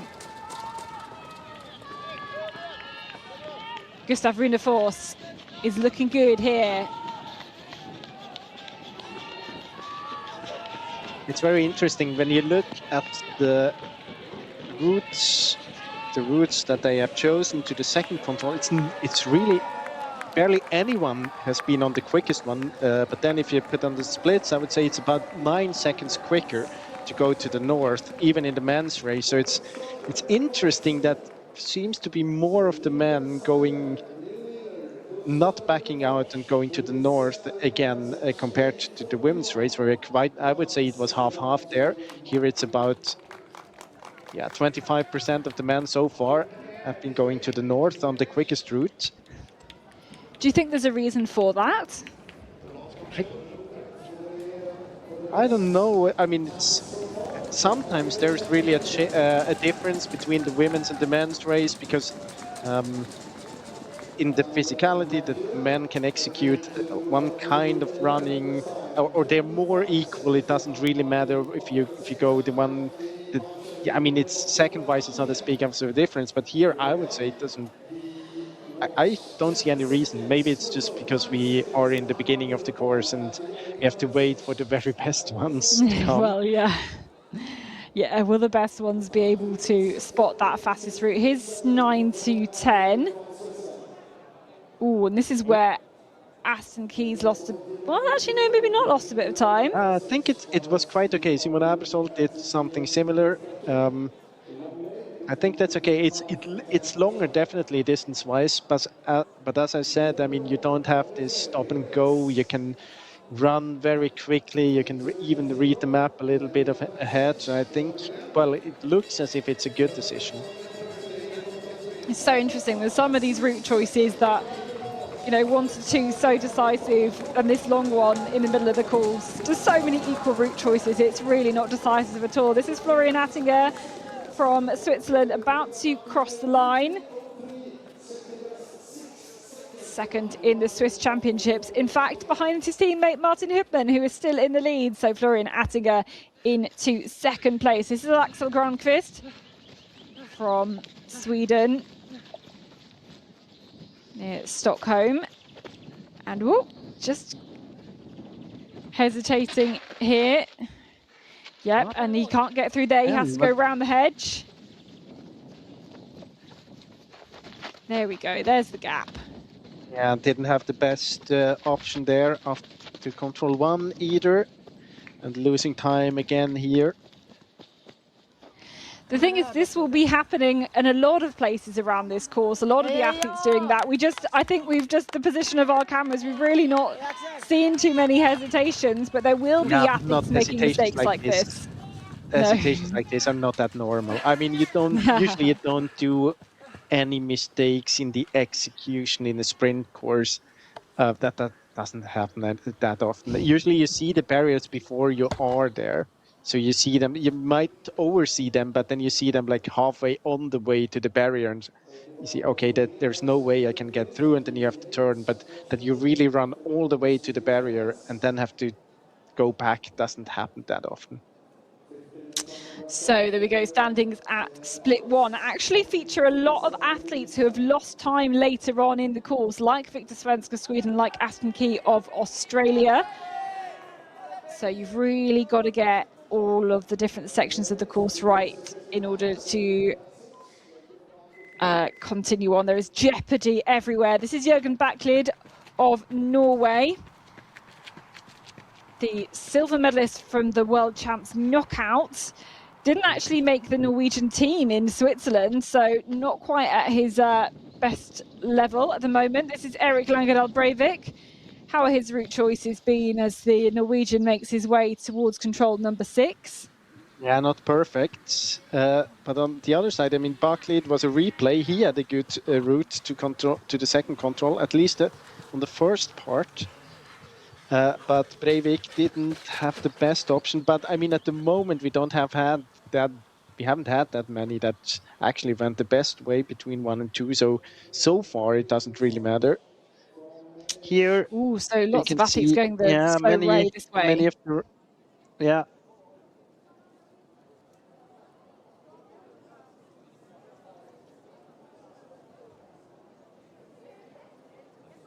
Yeah, lots of athletes losing time, I think, by going towards the northeast on that route. We'll catch up with Rune Forss, though, currently leading still. As we see Howard Sandstad Eidsmo on the way to the start. I think there is something about, wanting to, especially at the start of the race, just kind of not stop, keep going, keep pushing. and therefore maybe you're making more hasty decisions at the start of the race. But still, I don't know. But still, then it should be 50-50 or something. I mean, that can't explain why they take the wrong one. Like so many But of I them think- take the wrong one. But maybe even from looking at, I mean, the women were maybe a bit more prepared to stop. And even at the start triangle, we've seen a lot more women stop. I can imagine a lot of women stopping at control number 1, whereas maybe the men going, I know it's so close, I've really got to push physically the whole way in order to be up with the rest of the guys, that they just don't want to stop at It's all. close And in the therefore women's they race keep as going. well. And I mean, it's a start situation. You know about those. I mean, I can't really see the explanation there. It's kind of the same. It's exactly the same situation for the women as for the men. And yeah, but maybe we'll see them later on going there. Yeah, let's keep an eye on those routes then for you. What controls 1 to 2. This is Axel Grungfist. He is only 10 seconds down, 11 seconds down on Runeforce. And here is Gustav Runeforce in towards the finish, but he has lost time here because, as you can see, he was ahead of that group we saw on the GPS. So some bad route choices towards the end here. Yeah, he had not the best one between 13 and 14. I mean, he didn't. Yeah, he had a bad route choice to 16. That's where he loses time. So he didn't go to the north. It's interesting because I looked a bit closer between 13 and 14, the one we have seen before, just after the arena passage, where we have seen in the preview that's quite a significant difference distance-wise. But then Runeforce was only 4 seconds slower than the quickest one on the other route, so it's not as big as I thought it would be. But then between 15 and 16, he lost a lot of time. So this is Jürgen Backlid to control number 7. Our first TV split, dropping down. Runeforce lost about 15 seconds between 15 and 16 on this route choice, and I mean that's a lot in the sprint. Yeah, and that's the difference between coming in with a new leading time or coming in as he did there in 7th place. This is Guillaume Verrove into the finish here. And he looks like he's going to be faster than Runeforce. Not fast enough to take the new leading time.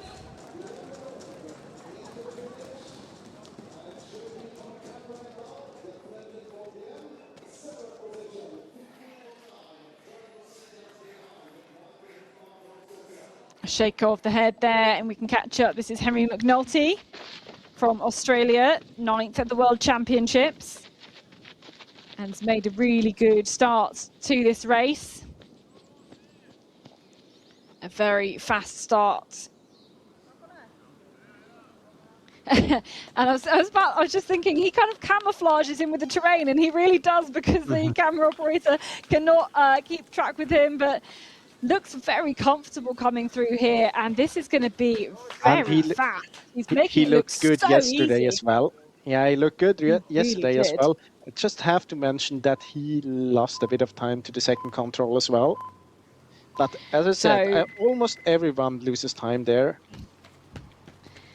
Yeah, so there's room for somebody to get that route choice right and suddenly spring into the lead. Will it be Isaac van Kruisenvoort? Missed out of control in the qualification for the knockouts. He is a former world champion, of course, from back in those strange post-COVID world champs in Czechia. Here's the top 2, just checking their routes out. Martin Hubman and Florian Attinger. There's so much analysis you can do of the routes here, where you're kind of trying to look at the map and figure out the distances, as we've got Benjamin Way coming into the finish here. Going to go just outside the top 10. I mean, you've got top 18 within 30 seconds. Very close between all of the runners here.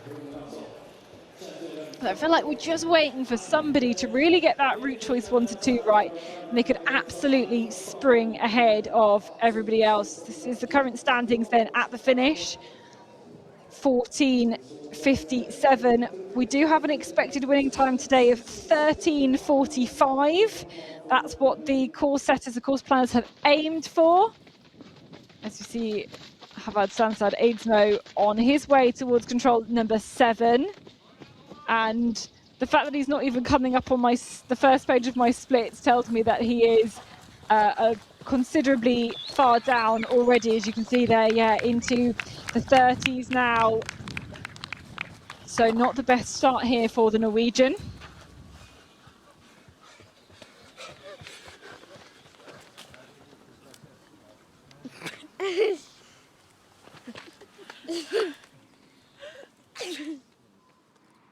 Okay, back at the start then, Adrien Delaine of France. Next to start. Steady start. First few paces out towards the start control, and no problems there. Going to go round one barrier, round the bush, and then to the first control. This is Jonas Hubacek from Czechia. This is also just squeezing between the trees there. Oh, he's going to make the same mistake. He'll end up there as well. Get through. Yep. That was the same mistake as... but there he should have gone through. This is double mistake there. Well, there, you're not allowed to jump over those stone walls here in this section. No, and it's quite strange because they're marked as olive green, those kind of sections with the long grass. But it's a very short wall. Here's Henry McNulty then. The leader at TV control number 1. Let's see what he's able to do here. As you can see, not quite the lead. Still, that belongs to Runeforce. But still within touching distance of the leaders then. A great run here from Australia's Henry McNulty. Let's have a look at comparisons then, live with McNulty. All of those, I mean, we could predict there's so many different route choices here, so quite equal. And we could tell there were going to be lots of different routes taken by the athletes. They're really spreading them out. You can see McNulty there compared to Erik Langedal Breivik, a little bit further behind as they go into part 2. Yeah, but I can tell you that Langedal Breivik went on this southern route to control 16, so the one that we had, I think it was Runeforce a couple of minutes ago, where he lost about 15 seconds. So I think he's going to lose time there as well. Yeah, I think you're right. Let's catch up with Isbek von Krusenfuerner. Where is he going to pop himself in on the standings? Equal fastest then with Henry McNulty. A great start from the Swede. Wanting to take revenge from the missed punch a couple of days ago. So we're waiting for Erik Langedal Breivik towards the finish. That's the second to last control you can see by the street light.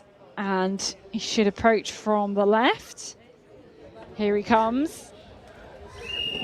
The winner of the knockouts. He took the really good route choices then. Not the same situation for him today. And just a few errors is going to pop him quite a long way down the finish. He's going to try and his time's going to go. They're so close, these athletes here. I was about to say he's going to be outside the top 10, but I'm not sure he will. He might have caught up a few places. He goes 10th then, 13 seconds down. And yeah, I mean, we saw Runeforce lost 15 seconds on that route choice to 16. So if he's lost the same again, that's the difference between the lead and where he finished there. This is Fabian He lost Abersold. 13 seconds there. Well, you always have to take it a little bit. I mean, it's based on the GPS, so it's not 100% accurate, but definitely more than 10 seconds on this one single route choice. Here's Fabian Abersold on the way to the 7th control. Can he get the sprint technique right? Yeah, didn't have the best option to control 2, but almost no one had, so it doesn't really matter for him so far. Interesting to follow him. Mentioned that already in the knockout sprint. I have the feeling that at one point in one race he will break through in the sprint and get a very good result. So far he always had one struggle at one control and one route choice in the execution or anything. Daniel Hoodman ready to go. 3 times world sprint champion, 9 times world champion. But I feel like this race isn't kind of, I think he would be good in a race where the technical execution is very important. I feel like this race is probably not going to suit him as much. This is Joseph Lynch on his way, absolutely driving his arms through on these last few meters of the race. It's going to be outside the top 20, maybe around the 30th as well. Caught up a few places, I think, there just on the run-in. Strong end, but 38 seconds down. Looking for Timo Suter next. Multi-knockout finalist. Maybe not. Let's go back to Isaac von Krusenfreiner, who was equal in the lead at TV control number 1.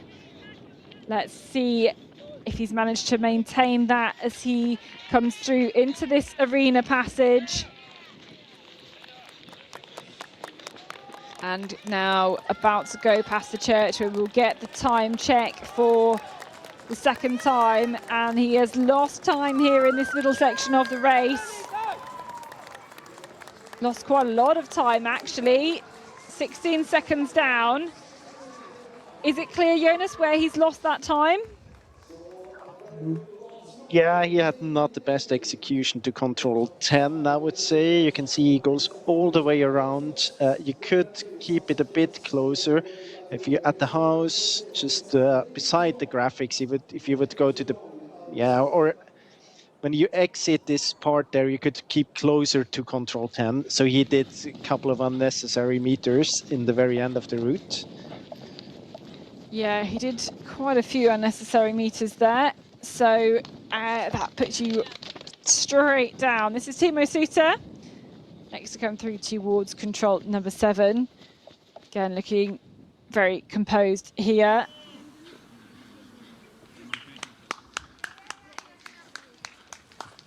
Not as fast as the others. Is going to go the other route into the control. And actually lost a bit of time, actually quite a lot of time between the pre-warning and this point. I think that's probably 5 to 6. It's likely to be errors there. 5 to 6, and I think it was not the best, very best option to 7 either. Absol through, 6 seconds down. Can he get the route choices right at the end? There's opportunity to move up the standings here if you get it right. But lots of top athletes still to come. Akseli Ruohola is one of them. European knockout bronze medalist. Made the final as well a couple of days ago here at this World Cup.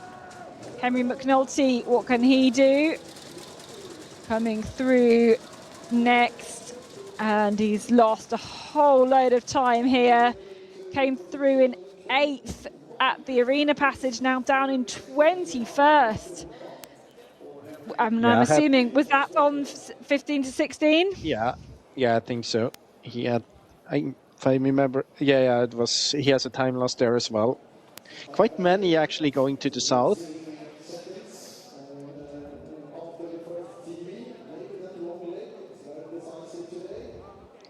And my goodness me, Martin Hoodman's been on this leader's chair for ages. We had this pause in the men's race whilst we kind of got through with the top 40 athletes in the women's race. So he's been up there for hours. It's good that he isn't lying down all the time. I think he would be sore on his back. Well, you just start seizing up, don't you? I mean, you kind of want to keep moving, I think, to have that active recovery between, you know, the races. He's still got another race to go tomorrow. This is Adrien Delaine from France. 20 seconds down, going through. past the church. And still a tricky loop to go as this course. There's a lot of things I like about the course. I like the route choice. One of the things definitely is the changing in characteristics as you go between different sections. The kind of open air museum part of the course where we have our first TV control, then we've got that really long leg, and then you have this section's more towards the centre of the town as well. This is Daniel Hubman. Has he managed to execute the first part of the race well? You can add to it as well that in my opinion, the map flips, the map changes are located quite in good positions as well.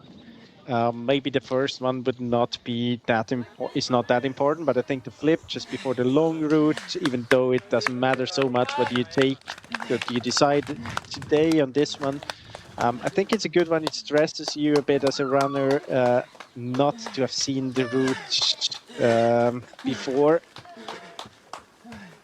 You know what, when we kind of talk to the course planners, the course setters before the race, sometimes they say, you know, they put the map flip like one control before the long leg, like to give them a chance to plan it. And I always think they're being far too kind, because you could do it like you're doing now and force them to take the route choice as soon as you do the map flip. No, I think it's okay to give them a couple of meters to decide, but if you look at the race today, you have a couple of meters when you exit control 9, because there's only one way, so you get about 100 meters to until you actually have to take a decision. So I think it's quite a fair one. Otherwise, I would follow the team that gives you a little bit of time, not a lot. You can stress the runners by put a short control, putting like we had in Switzerland when there was just after the map flip, a couple of quite tricky decisions to take, and then there was a longer route. I like that like reward the runners who actually have time on tricky controls to read ahead, but don't force them to take quick decisions with no time at all.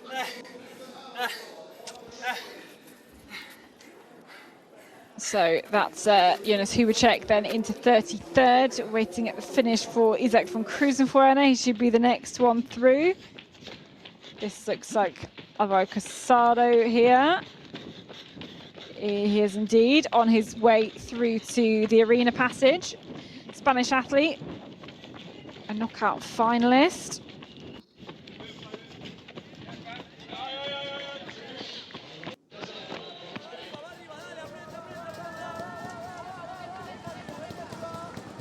You know, they come around that corner and they, you know, look to be in a decent kind of position on the course, and then suddenly you have all of these runners packed so closely together.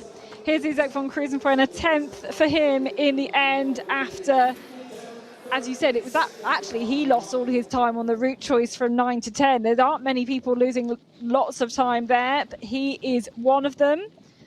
Akseli Ruohola from Finland. Next through. Quite a good start for Ruohola. I want to highlight as well that Abersol had a good route between 15 and 16. Maybe not the best one, but quite an okay one. So I think it's going to be tight for him. Or he is still in the game to take over the leads in the finish then in a couple of minutes. Yeah, we should see him through in about 40 seconds time. Ruohola here into 5th. Had more success at the knockout, but not a bad start here.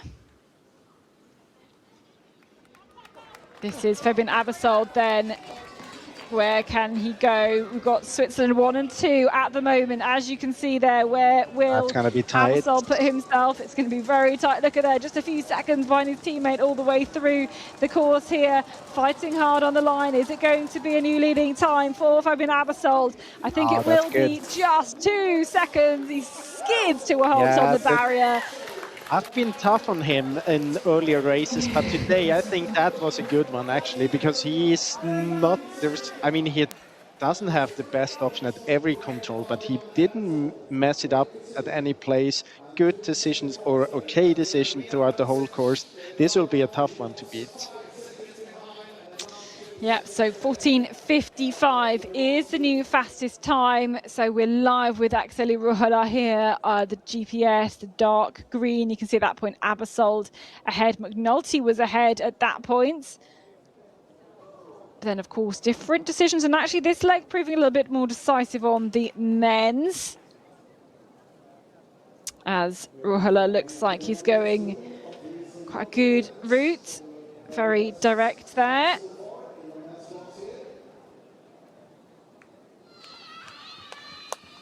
Sultan Budoso through here towards control number 7. 5th place in the sprint in Locarno in Switzerland, that first round of the World Cup. 18 seconds down here. Back at the start. This is Timo Oksanen, 9th place in the World Cup. In the World Cup sprint in Locarno. A very different test here today. This is Adrien Delaine. He's going to have caught up a few places here in the end, actually, with some good route choices on his way to the finish. Yeah, the best route choice between 15 and 16, the best of the, I would say, 3 possible ones there. So crossing the line there into 20th place, and we're going to have an opportunity then to hear from our new leader who's gone ahead of the two Swiss. This is Fabian And here Abersold. with the new leader in the men's class, Fabian Abersold. Tell us about your race, Fabian. This was more luck than anything else, I think. It was so long routes, I think it's impossible to see what's faster. I just always saw one, and then I took it, I ran it, and I mean, I think you can't do anything different when you have a skill set like me, and it seems like I got them quite good. So it's more just a lucky punch, you think? Yeah, I mean, it's never completely lucky, but I think with a race like this, you have to have some luck. I mean, it's impossible to see it, especially when there's to the second control such a long route already. It's not possible to prepare. I'm not a huge fan of this, but yeah, today it seems like I had the right hand for it, yeah. And the physical shape today, did your legs feel good? Yeah, they felt quite okay. Not perfect. It was quite tough in the end. But yeah, overall they felt quite good. But yeah, I think I have no idea what it can be now because I have no idea if I took the good routes. But yeah, let's see. There's also World Champs coming up and selections in a very, very hard Swiss team. What does it mean to have a good result today? Yeah, of course it's nice. I've been more going towards the knockout sprint because my sprint performances were not that great lately, individual sprint. But yeah, today was good. But yeah, let's see what the selection team will do. We'll see. Thank you, Fabian. Thank you. I think he's very interesting. He's a bit tough on himself here because he calls it luck. I would say, I mean, he saw. There's no one such and thing he in took it. orienteering. Yeah, but yeah, I know what he means. I mean, it's you see now he said he only saw one. I think he saw a couple of more and every not maybe not all of them, but still. You see the quickest, you see the shortest option, or you see a valuable option, and then you go for it. And I mean, that's all sprint orienteering is about. So I think, yeah, call it luck or call it someone else would have said, I had a good eye for the routes today. I mean, but yeah, it was very interesting. I really like the interviews with Fabian Abersold because he's always so honest and full of emotions. Yeah, it's super interesting. I mean, I talk to a lot of juniors who say they get lucky, and no, you've got skill and you've worked on these skills, and that is why you've made this, made this good result. Don't try and explain it away with luck or anything. You've put a lot of hard work into that. But I also thought it was interesting, he felt like he didn't have time to prepare, but you see it in the women's class, the winners they did take the right route choices. There was the opportunity. If you do have those skills, you really can take maybe not all the right route choices, but majority of the right route choices. Is what you before said as a course planner, well, you wouldn't be that popular as a course planner, Catherine, because that's exactly what you said before, that you would put the decision just after the map flip or after the start, and I think that's what he's more in my team there, that he says that, yeah, it's good to have a couple of seconds to actually take a decision, because otherwise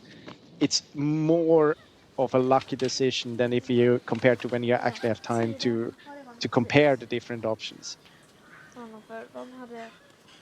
Well, he's leading at the moment, and there's not many people going faster. Mariani there, 17 seconds down, and we're really, we just saw the start of Thomas Hakeler. We're into the top 10 in terms of our starters, but really our big favourites are kind of coming in those last kind of top 8, I'd say, with the likes of Tine Porcini, Yannick Michels, Thomas Krivda, Kasper Fawcett still to start. Jakob Blonek into 13th, have a good few last route choices. He could well be up in a leading place. Here's Daniel Hubman, who is on the run in now, fighting for some last places, and I think he's made some good route choices towards the end as well.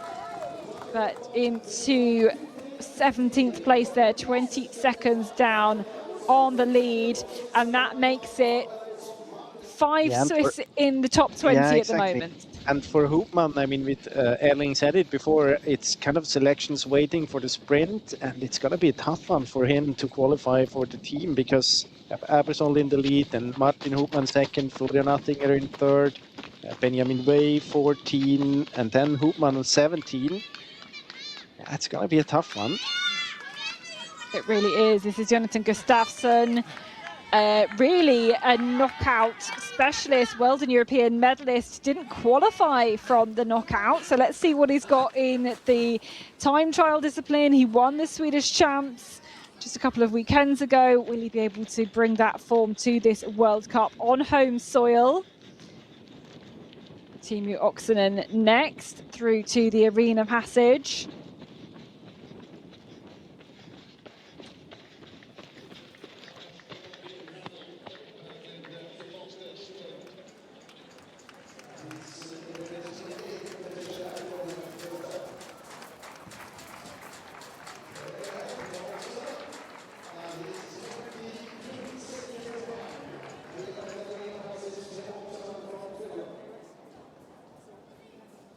You know what I wonder when I look at the GPS, Catherine, is that when you see them waiting at the start, where they are now, it's very good that we changed this picture. If they look ahead from where they are right now, can they see the barrier and maybe see the runners exiting Control 1 if they go to this eastern route? Because then it could explain why everyone is going there, because if you see the runner in front of you taking this one, it's kind of biasing your decision to also go there. That is such a good question. Yeah, I'm not sure, because usually you would like to avoid it, that you can see anything. But when I see the location of the GPS point, like the dots at that point, I can't really say if you have but there's a 90 seconds. They don't get brought out to the start point the whole 90 seconds before they start. They're only brought out a few seconds before they start. Now you can see that Michels is waiting, and he is waiting there when Porcini is passing. So if the location of the dot is right, it could be a chance that you can see the runner in front of you running there. That's such a good point. Be good to find that out from one of the runners, to be honest, because that would absolutely explain everybody going the same way. You see where, you often, national event, you're looking ahead of you, you see where the runner on the course ahead of you is going, and then you just follow them. I mean, it doesn't mean that you have to follow, but it would definitely bias you in your decision, because then you would know that, okay, there's someone else taking it, can't be that bad. But I don't know it, because usually you would like to avoid that when you put up the starting area.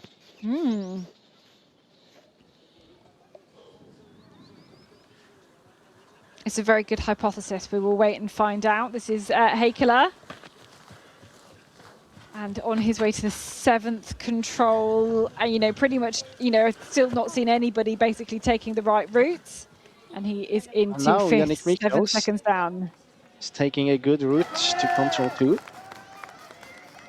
He is. We will watch out to see if that makes a difference when Yannick Michels gets to the first TV point. This is Jonathan Gustafsson. And this is a lead for Jonathan Gustafsson. He was, where was he? He was down in 12th, 11 seconds down at the first TV split. This is a really good run for the Swede here. Compared to McNulty and von Krusenstjerna and Aston Key, so he was 7 seconds behind Abersold. Really good. This is Yannick Michels. As we mentioned, a replay from the start here. He's taking a good route choice from control. Oh, no, he's not anymore. He's going to the north on the road, on the rail crossing. It was perfect. The exit of the control was great, and now he's just messed it up. And yeah, he's going to lose time from that one. And we have to be honest. I mean, the differences are not as big as they were in the women's race. Of course, now we could argue that, well, if more of the quick runners would have gone to the north, maybe they would have been 1 or 2 seconds quicker. But the difference so far is about 4 seconds, so it's not as significant as it was in the women's race. No. And it's kind of played out, I guess, by lots of the top athletes still being enough in contention here as we follow Tim Robertson from New Zealand around, 2-time world medalist at the sprints, into 20th place at this point. This is Mathieu Baravaya. He is the European champion on a race in Belgium that also demanded a lot of the route choices. So really good spot there from Mathieu Baravaya to be just 1 second off Jonathan Gustafsson. This is Jakub Glonek from Czechia. And he's pulled up some places, I think, here with some good route choices on this last section. He's going to go into equal 8th.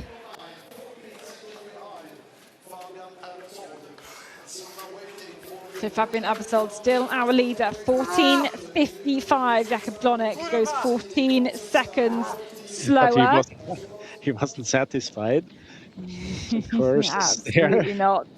I'm not able to speak a lot Czech, their language, but I understood what he said there. Well, when you're learning a language, the first words you learn are the swear words, aren't they? Yeah, they are. So Tino Pulsini, we just saw he's on his way to the TV1. This is Thomas Hakeler on his way to TV2. The two athletes getting to this point at the same time. Pulsini within 7 seconds, so that's a decent start then for the Swiss athletes. Here's Hakeler and a 10-second lead. Yeah, very quick here for the Finn. Not taken a win yet in a time trial sprint. Many top 3 positions. Okay, back to the start. This is Thomas Krivda. The winner of the World Cup final was second, I think, by just a second in Locarno. So lots of potential here from Krivda. One runner still to start. Timo Oksanen then in towards the finish. You can see, yeah, he is not going to be amongst the... He's not going to be contending for a win here.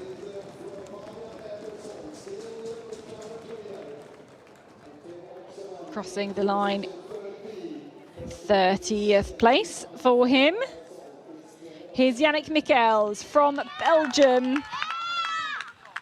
3rd place in the World Cup final, 3rd place in Locarno, so 3rd in the last 2 World Cup sprints.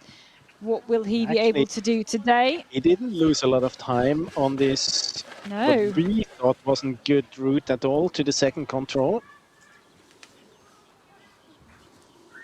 Yeah, we were absolutely, yeah, these are different routes then. Now they're synced, so it's good to see the difference here. Foss has taken the best route though. Yeah.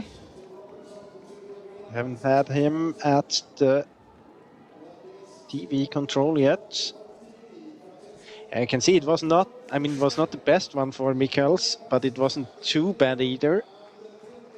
But look how far Foster is ahead. Yeah. He's so far ahead. The only one getting this route choice, literally like, well, no, not literally the only one. There might have been some early starters getting it right. This is him at the start. So obviously we know this is a replay.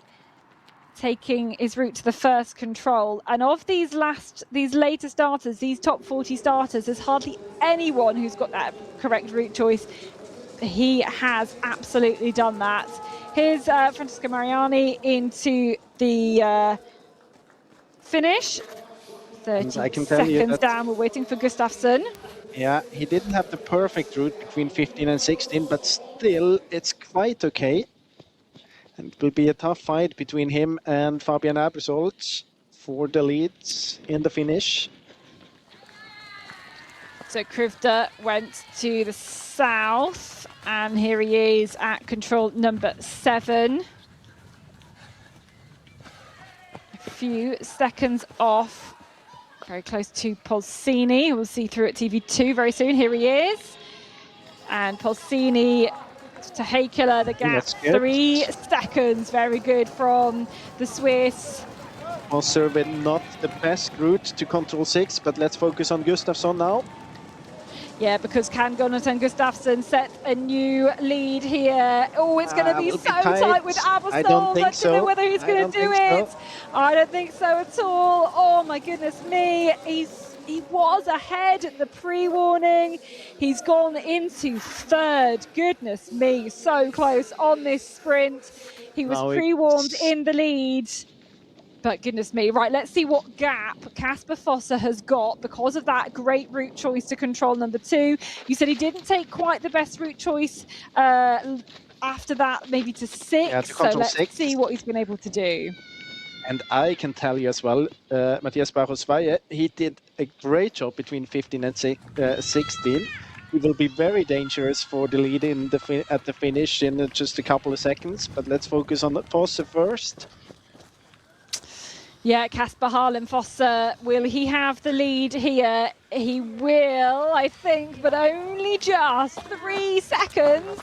He had a big lead after that route choice 1 to 2, but he's pretty much undone it all by his route choice to 5 to 6. Let's take Barros-Valle into the lead because this is going to be a big lead here for the European champion Barros-Valle from France, and fantastic last part of the race, 19 seconds ahead. What a difference he's been able to make on those last few controls. He's not happy about it. No. He's not. Again. I mean, again, that's a French swear word, I know, but he is. He's gone into the lead.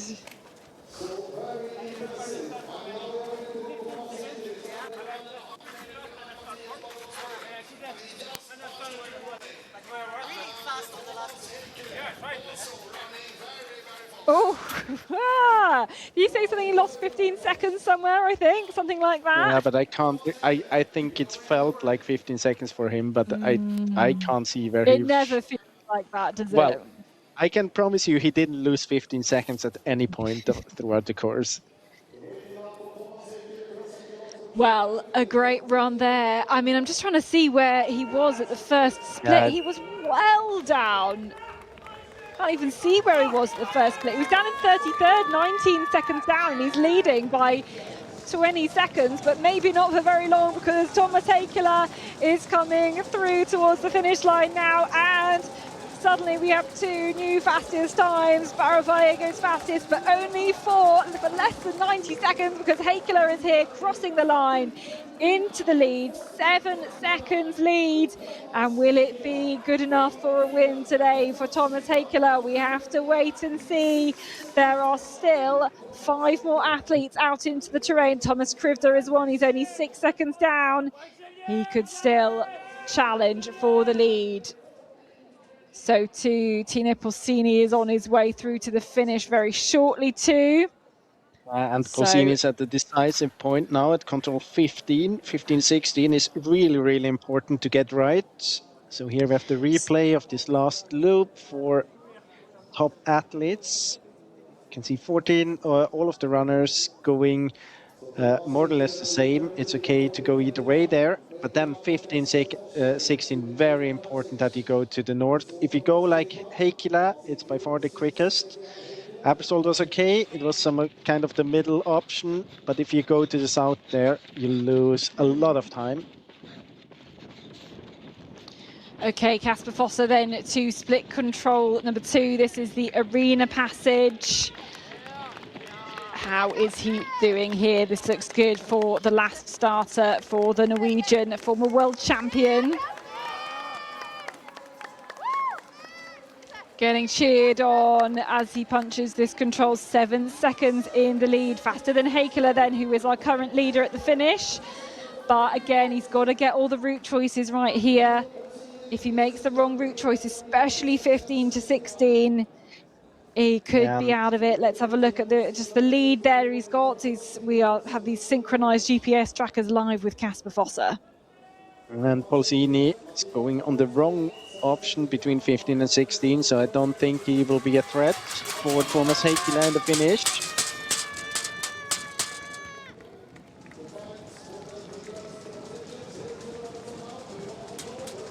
So Robertson in towards the finish. Tim going to be in about 20th place there. Crossing the line here. Next to the finish, we're looking out for Tino Polsini, the winner of the sprint in Locarno.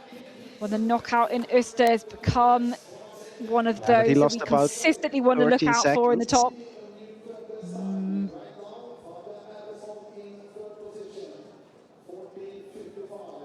Yeah, he didn't take the best route from 15 to 16. He will have lost time here.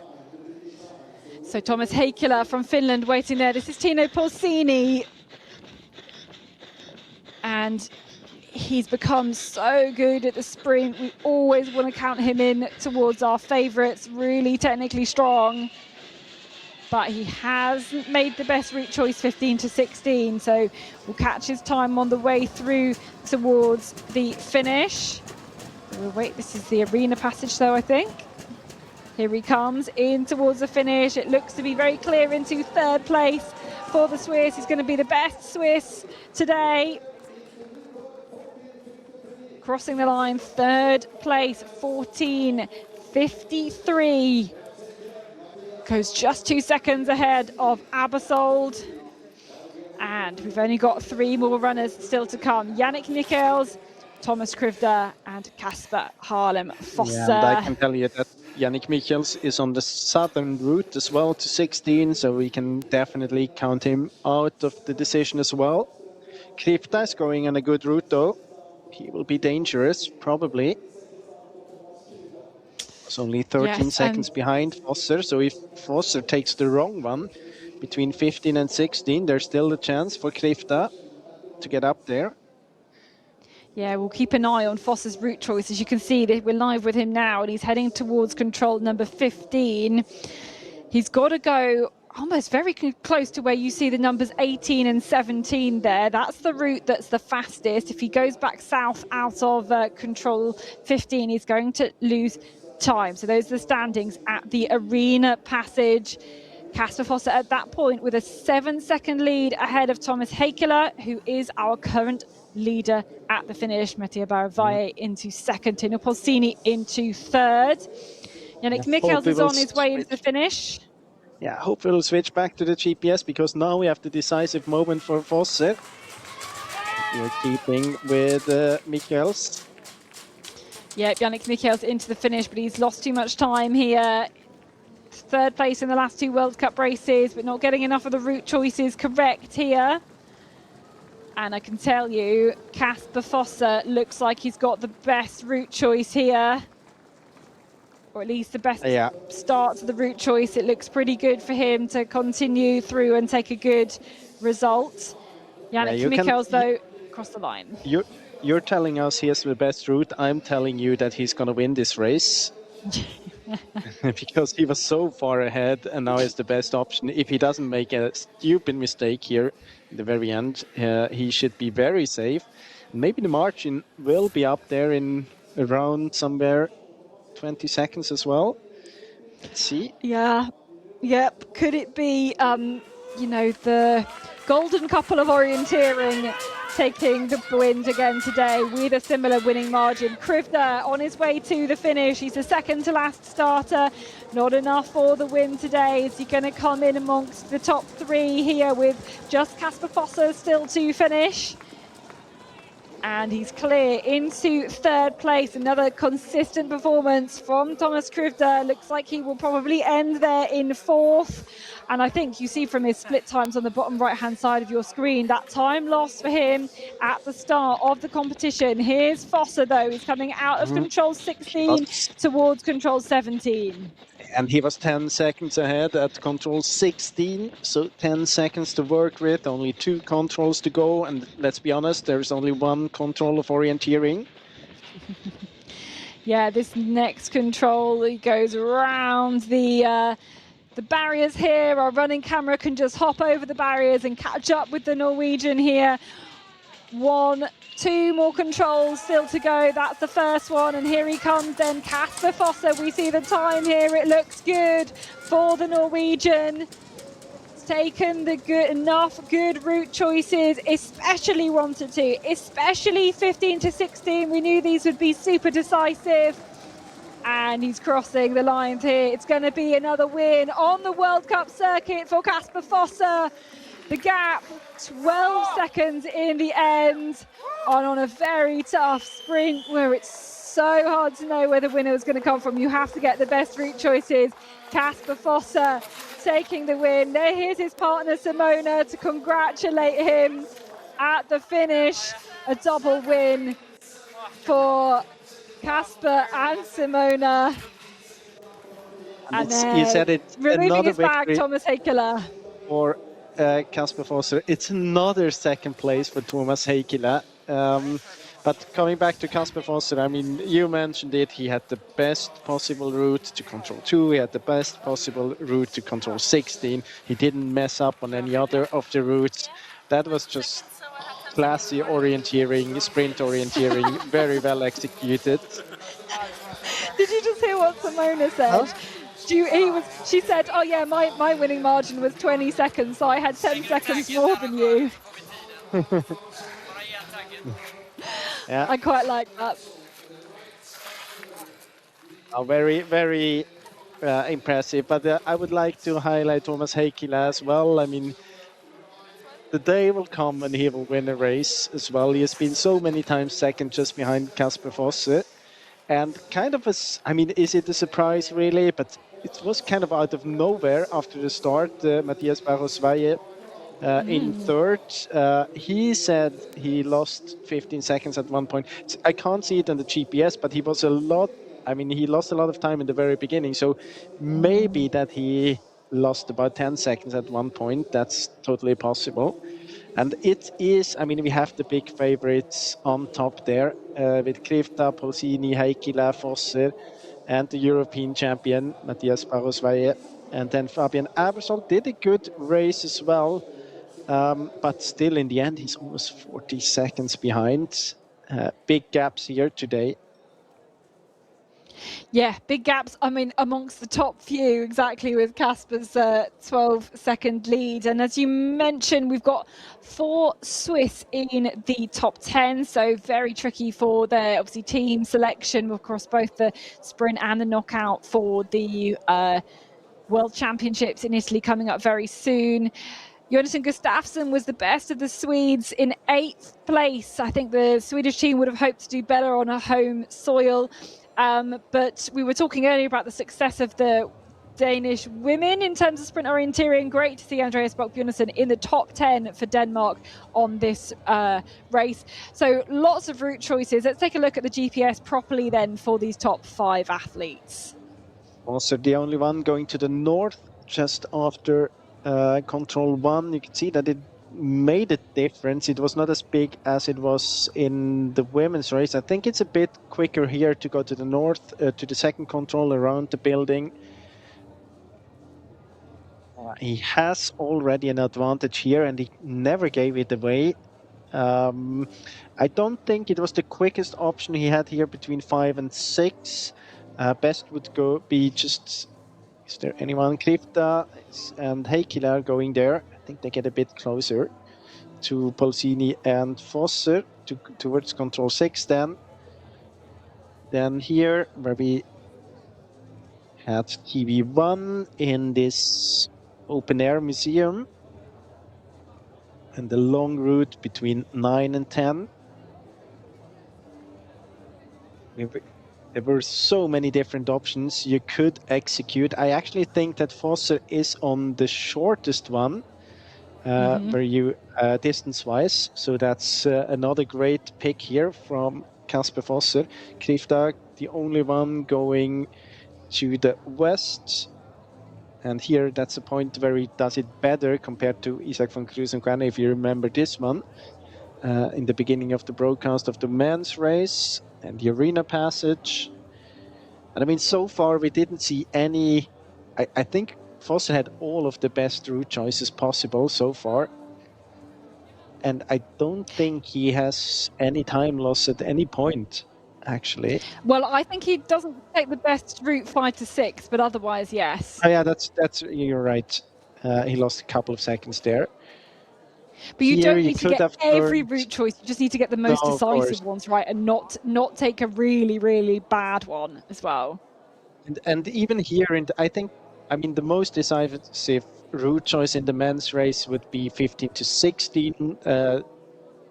You didn't lose as much time as in the women's race if you picked the wrong one to the second control. But here we had many runners that were still in the fight for a very good position, top 10 at 15, who then dropped out of the top 10 because they went to the south. It is basically only Tino Polsini who went to the south and still got a very good result here. But I think we're going to hear from the winner of today, from Kasper Fosser, in just a couple of seconds. And here with today's winner, Kasper Fosser from Norway. Congratulations, Kasper. Tell us about your race. How did you have the feeling? Yeah, thanks. It was super technical right from the start. The start control was just right in front of the start, and then you had to take a decision, and then suddenly there's a really complicated long leg where I just felt like I had to take the first thing I saw. I saw an okay route and just went for it, and then I felt like I ran really well technically, and not doing any hesitations, always like taking the time to really read the routes and perform them well. And when I passed the arena, I was starting to get really, really tired, and I had to fight super hard on the last loop. I think I heard on the speaker that I was leading at the arena, and just tried to take some motivation from that and really, really push hard in the end. We've heard some of the other runners talking about the map flips and the route choice that come just after a map flip. Did you have a sense that you chose the right route then, or or how was it? I mean, the first long leg to the second control, I felt like I just took the first thing I saw, and I mean, it's hard to be 100% sure about your route there, but the rest of the course, I felt like I had enough time to read the routes, and of course the map flips make it a bit more complicated. You can't read that far ahead, but I feel like I managed those parts of the course quite well, and tried to flip the map early and get an overview of the next few legs. And you were a bit disappointed after being knocked out in the semi-final on Thursday. Was this a revenge for you today? Yeah, for sure. I mean, I did okay to be me at the unforked knockout, but I definitely wanted something more on Thursday, and today I was really keen on delivering a good, clean race, and I think I showed that on Thursday as well, that when there's orienteering involved in the courses or in the competition, then I'm the best. And you've won a knockout sprint in Locarno a month ago, now an individual sprint here in Sweden. We have world champs in 1 month. What does that mean to you, having 2 wins in 2 different disciplines? Yeah, that feels really good. In towards Locarno, I really wanted to prove myself in the knockout sprint, and maybe I had a bit more motivation towards that discipline, and I felt like once I managed that, and then I also want to show this weekend that I can win a sprint race and or individual sprint, and hopefully I can combine those two at the World Champs and really deliver. We'll see, Kasper. Thank you and congratulations again. Thank you. There we go, the thoughts from our winner. It was third place in the end for Mattia Baravalle, coming out of nowhere to get that third place. European champion wasn't very happy after the end of his run with some kind of a 15-second time loss somewhere, he thought. I mean, I'm sure we'll go back to the analysis and have a look. It's a third World Cup second place for Thomas Hakeler. It feels like the win is just around the corner, but it has done for the last couple of years. And Kasper Fosse putting together another very strong race, really good route choices from the Norwegian, and a high pace all around, and taking the win there. So as the sun gets lower into the sky and the shadows grow here in Skara in western Sweden, we will get ready to present the flowers then to the top 3 athletes from each of today's sprint races, and just kind of celebrate their success in front of the arena. You can see behind the other side of the big old building there, you've got all of the teams cooling down, getting changed, everything like that, and getting recovered, ready for the sprint relay that will happen tomorrow. Of course, some teams have selected their team well in advance. The Swiss team always likes to do that, and some teams will be waiting on today's results to think, who am I going to put in each team for this competition? So that we have the men here ready to take their flowers on this flower ceremony. Mattia Baravalle from France, European champion, back on the podium again today in third place, 19 seconds down on the lead in the end. From Finland, Thomas Hakeler, as I mentioned, the third World Cup silver, second place for him. No, not the gold yet. The time will come, 12 seconds behind today's winner. Another gold to add to his collection, Norway's Kasper Fosse, former sprint world champion. He will be trying to take that title back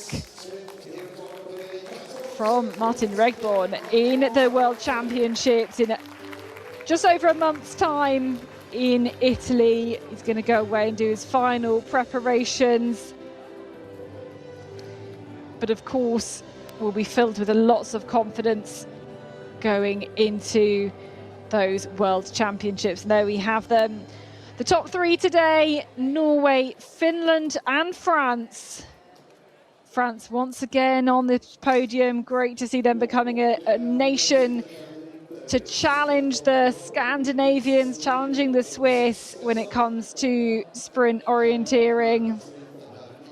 We have our top 3. Becoming a nation again to challenge them. They have to be that again, before. yes. They absolutely have, coming back in the top of the world. And you see there, I mean, the analysis will go on for quite some time, I think, this evening, as they check out all the different route choices and where they lost time, where they gained time. Very, very interesting. It's such a big part of orienteering, kind of the training process as well. He's doing all of that analysis, seeing where you could have just eked out a few more seconds. So there's World Cup points up for grabs, of course, again in today's competition. Thomas Hakeler in the lead at the moment. Kasper Fosse in second place. And of course, the World Cup, 4 stages of the World Cup this year. We've got 2 more locations to go to in terms of the individual World Cup. We've got Czechia and Lithuania to round the season off the European Championships. So we've done all of the sprint races. It's time for the forest races next. And Simona Abersol leading the way when it comes to the women's standings, with Hedvig Valbjørn Gudesen from Denmark into second. But it could all change when we get to the forest. They also get points for the nation as well, and that puts Norway in the lead. Sweden into second place, and as I mentioned earlier, France and Denmark with recent success puts them into the top nations as well. Of course, we had the women's race earlier on. Lots of fast head-to-head racing, different route choices. Lots of people really taking that second route choice, first to second control really well. And they have done a good job here on today's race. So to recap for you, it was third place for Sanne Fast, second place for Malin Egeberg Christiansen, and the win for Simona Abersold of Switzerland. In the sun, fantastic set of racing. And we go again tomorrow, Jonas, with the sprint relay. Lots of teams. This could get really exciting. I think I'm really looking forward to tomorrow's sprint relay. Yeah, and it will be exciting to see how Team Sweden is recovering after that. I mean, they had good results in the women's race, but the men, they were not that strong that weekend. And tomorrow it will be, historically, we always had Sweden up there, but it will be tougher tomorrow because Switzerland, they have been good today, and Sweden has been good, Norway have been good. So it's going to be a fight tomorrow. Yeah, we'll be back tomorrow with the coverage of the sprint relay. Do join us then. Bye for now. Bye-bye.